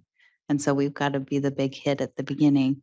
So that would be my recommendation. So is to recommendation would direct be- Staff to Yeah. start to analyze our 277-419. I think it's got to be broader than that though, right? It's also got to be, make sure if we need clarity in the law, right? So it's the rule and the law. Am I right? in Yeah, saying well, that? so it says that they prioritize a comprehensive review to address the terminology, policy, and other items identified through the report that indicate misalignment, mixed messaging, and incentivizing behavior that does not support objectives related to attendance. So, and then I think once we've done our law, then we know where to go with policy, right? The actual legislative piece, if there's places where we don't align. Mhm. So. Well, and I think there is, if I remember right, there needs to be maybe even some clarity in the law itself too, making sure that all the way along it's a clear path. That we speak the same. Yeah, that we're speaking the same language. Another one, I just remembered one. One that I had was, I think we called it, you can help me remember it, as like parental education or parental responsibility or something along that line, where a lot of the absentees that we found from this audit were just parents that were being very loose about their students' attendance. And some of that has to do with sports, some of it has to do with vacation, et cetera. But a lot of it did come back to just this. And I don't know, part of what I thought that we could look into are, maybe it's education or something that for parents to help them know that how important it is for their student success. One of the biggest indicators of that success is attendance. Okay. Just to comment on that, I thought it was interesting that there are some places where a student would rather miss the entire day than be tardy. So can we evaluate the tardy policies to understand how we change that messaging? Because obviously we'd rather have them there for some than not at all, but it looks like we have policies in place that it benefits them to be absent. And are you talking LEA policies? Is that what you're referring to? Well, how do we, I don't know how we move the needle on, in the bottom line, I don't know how we move the needle on attendance, to be honest, because in the end, it's the student and the parent. And I think too, like the students and the parents need to find the relevance in being there. I think the focus has just been attendance, get there. But I know from my own experience and others that I talk to, like the focus on the school wants them there with butts in the seat for the money. Could we focus on making the education important and rigorous, and it means something if you're absent, and maybe the focus is on that? And so what do we need to do with the legislature so that attendance doesn't negatively affect the school, so that it's not just we're losing money, you're not here, but we make this engaging and important again?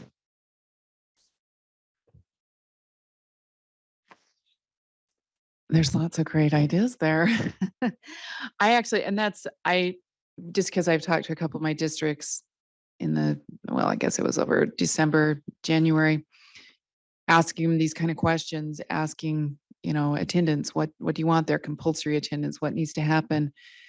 Quite a few of them said, we're looking internally. They've had one district just shared that they had students missing. They were taking online for math, and they were coming back the next year. So it was the quality of the course itself was not, and because there's so much flexibility built into our system that if you're not satisfied with a course, you don't have to stay there, right? You could make the decision that day to leave and go somewhere else and take something else. So I don't know, I kind of go, Benji, I was like thinking as he was talking, I'm like, you don't want to be so simple that it doesn't mean anything, but at the same time, you don't want it so complex that it can't be accomplished.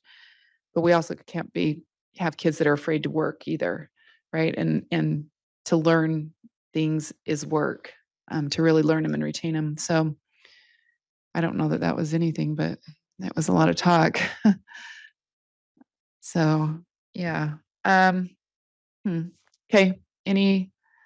We threw out some ideas. Any specific recommendations? You did have one, Leanne. Sorry. What was yours? Yeah, maybe we start there with the policies. So, Superintendent. you want to come up? I don't mind. Why don't I? Or over here? Yep. That one I don't mind.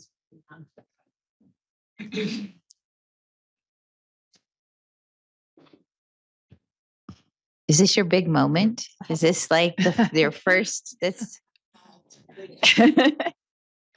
Big moment. Do you want me to take a picture and send it to you? I'll identify myself though. Molly Hart, State Superintendent of Public Instruction. Glad to be here. This one I've spent my time, I've wanted to listen to your committees, but this one, because of being on audit, I feel very comfortable saying that it's one of the first things that I want to work on with the staff, and I plan on bringing a coordinated set of recommendations to the board in the fall. So I guess what I would like to echo is please read this audit. It is extensive, and I don't think that it should be called the attendance audit. It is so much more broad than that. It also probably will require some working group or collaboration with LEAs for the reasons that that you bring up, Member Wood, that Vice Chair Wood, that at the end of the day, it's a decision between parents and students. However, we have a responsibility in public ed for them to be coming to something and wanting to be in school and seeing value in what we have to offer. So there are a number of levers in this audit that need to be considered both at the LEA level, the state level, and the legislative level. So this will be a large project. I would say one of the top 5. So don't know if that helps or. So you're saying you're already looking at, if I hear you, you're looking at the rules associated with this? Looking at rules, looking at how. Messaging that's going out? Messaging, Okay. looking at, it's been a popular word, but toolkits. We need to make sure that as an agency, we're providing resources for our LEAs, things that they can grab and go. Yeah. I'm not so sure about how I feel about model policies, but because those sometimes can backfire, but definitely providing tools and resources to make sure that students are in school and that public education is offering what it is that students and families need to the point where else would they be? Right. Right. I wanted to clarify too, I think we brought this up before, but we chose not to request the superintendency to have a response to this audit because it was so robust. It felt very unfair, and a lot of the pieces of it aren't necessarily fully the responsibility of the superintendency. It's actually on the LEA. So I just wanted to clarify that because generally with audits, when we discuss them in committee, there's a response from the superintendency. Yeah. So does it benefit you for us to direct staff to start working on 419, or is it better to hold off if you're looking at a comprehensive perspective that you'd like? I think 419 is a great place to start. Okay. And that directive is, I'm a process person. I would prefer that you give the directive so that the board and the agency stay in lockstep, so that we're working on things that you have indicated are a priority. So it would be helpful because then we understand what our mandate is. I just want. What's that? Oh, it is just information. We'll have to. Oh, that's fine. I just wondered with something with this size and scope, is there any kind of working group with the LEAs? Like, cause I'm guessing the audit has been shared with superintendents, with LEAs. Like, is there anything that brings them together? Like, how do we work, And that would be part of recommendations that I would bring forward and that you would consider as a board. We can do working groups outside of board, working groups. We can we can convene lots of working groups. However, because of the scope of this and the need for various stakeholders, this is something that I wanted to consider. I would like the board to consider it as a package so that we don't have 100 different initiatives going in 100 different directions. I have several opportunities throughout June and July, starting at 6 p.m. tonight, to interact with our state superintendents and get some feedback there. So I'd like the opportunity to have some of those conversations offline and then create a coordinated response. Can we, in conjunction with that, and I'm just trying to think, I see tardy policies, attendance policies that run a circle, right? Yes. They become too compulsory and then they run back to not compulsory, right? And if I'm just wondering if there's a way to, and it's that, I guess, toolkit or one-page thing that says these things are proven effective, these things are not, or do you know what I mean? So there's that, so that if we've tried it and it failed for whatever reason, and it may, anyways, that there's a knowledge base there instead of people having to reinvent something and go, oh, that's right, that did not work because of X, Y, and Z. Yes, and it's important that we be, and I'm going to say this a lot, so tight on the outcomes, loose on the process, so that LEAs can figure out what works best for them.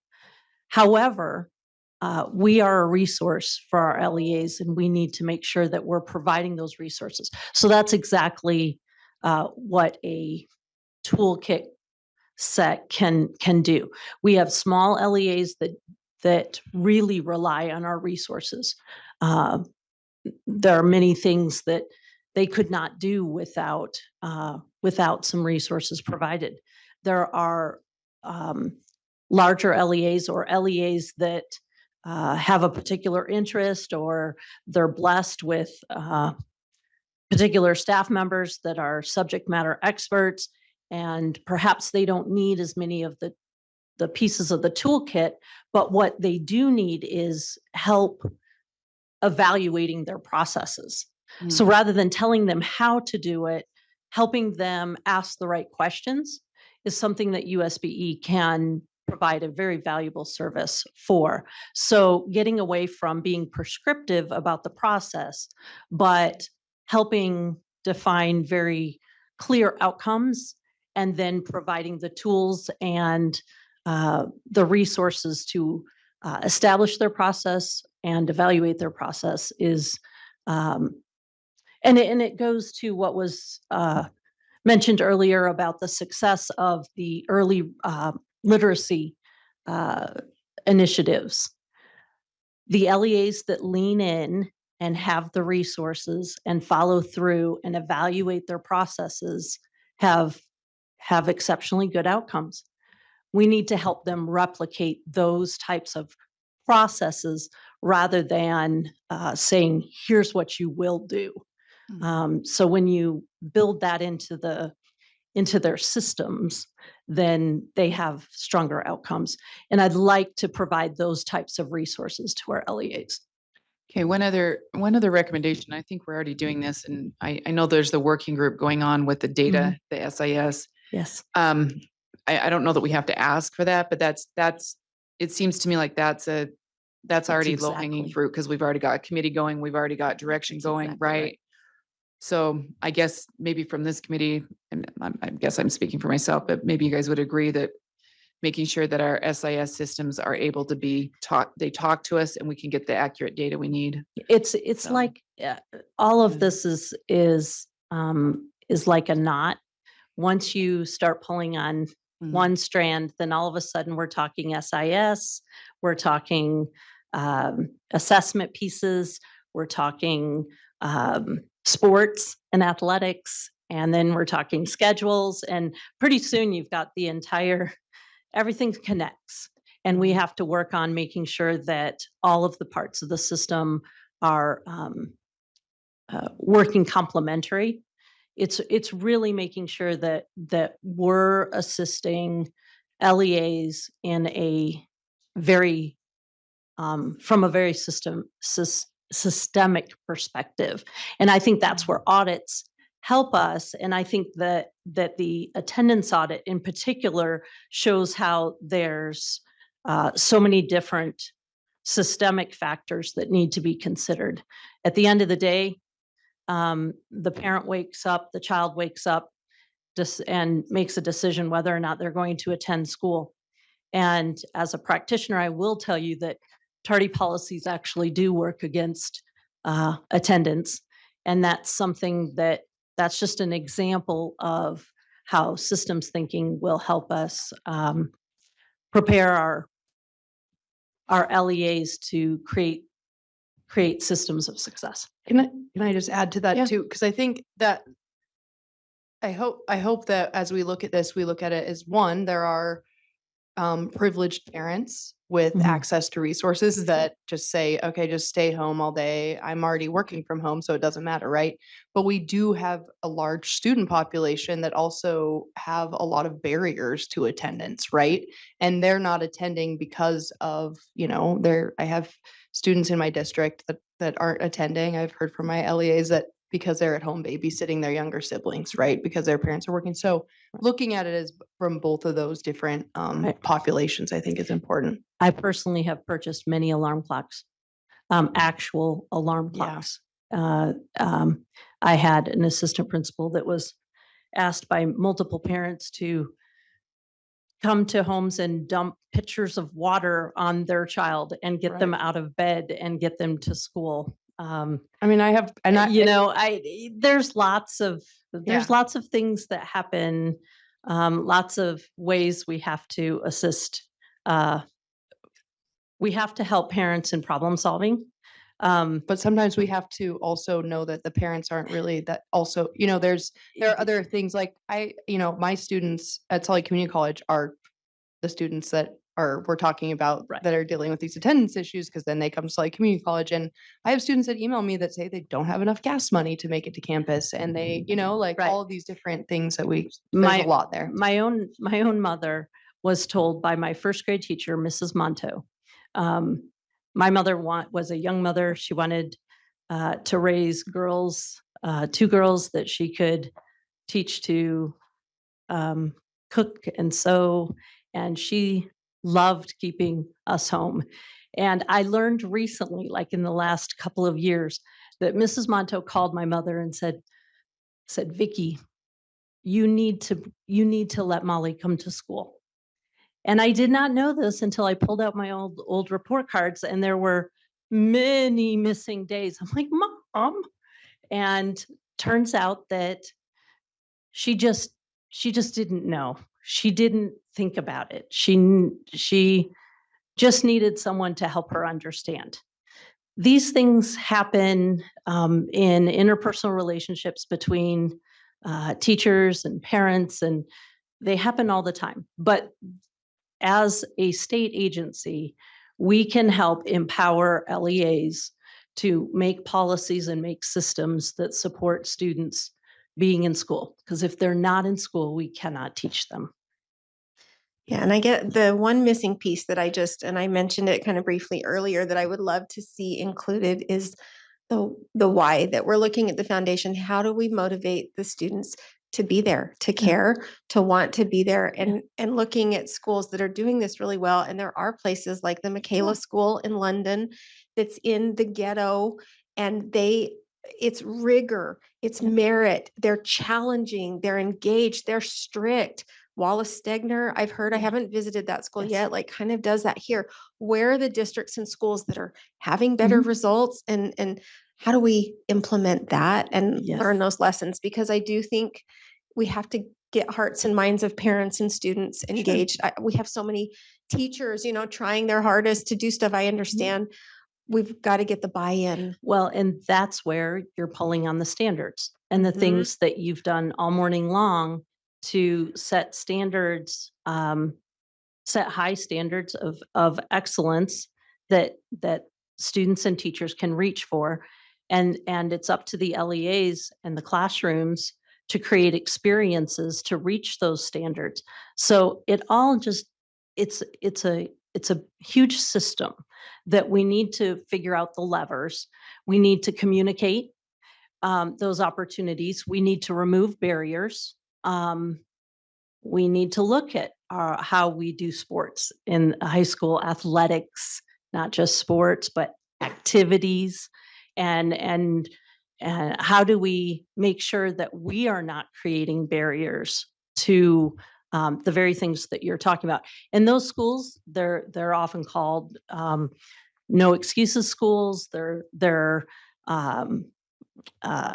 several places where we can, and that's what ULEAD does, is elevate and make public where it is being done.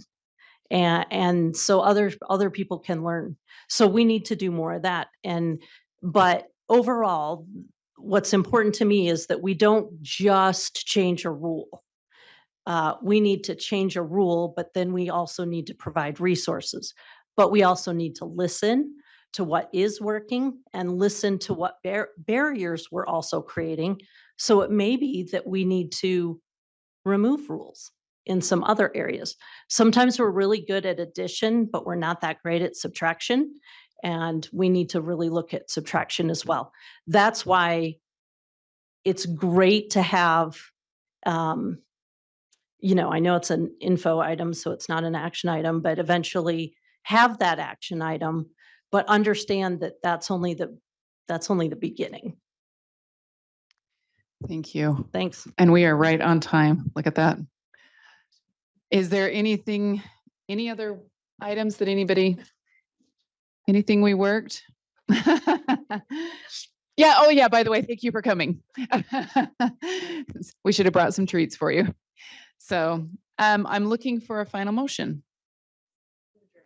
Okay. The motion is to adjourn. All those in favor? Aye. Aye. Have a good day. I think that was unanimous. I think. Okay. All right. Bye.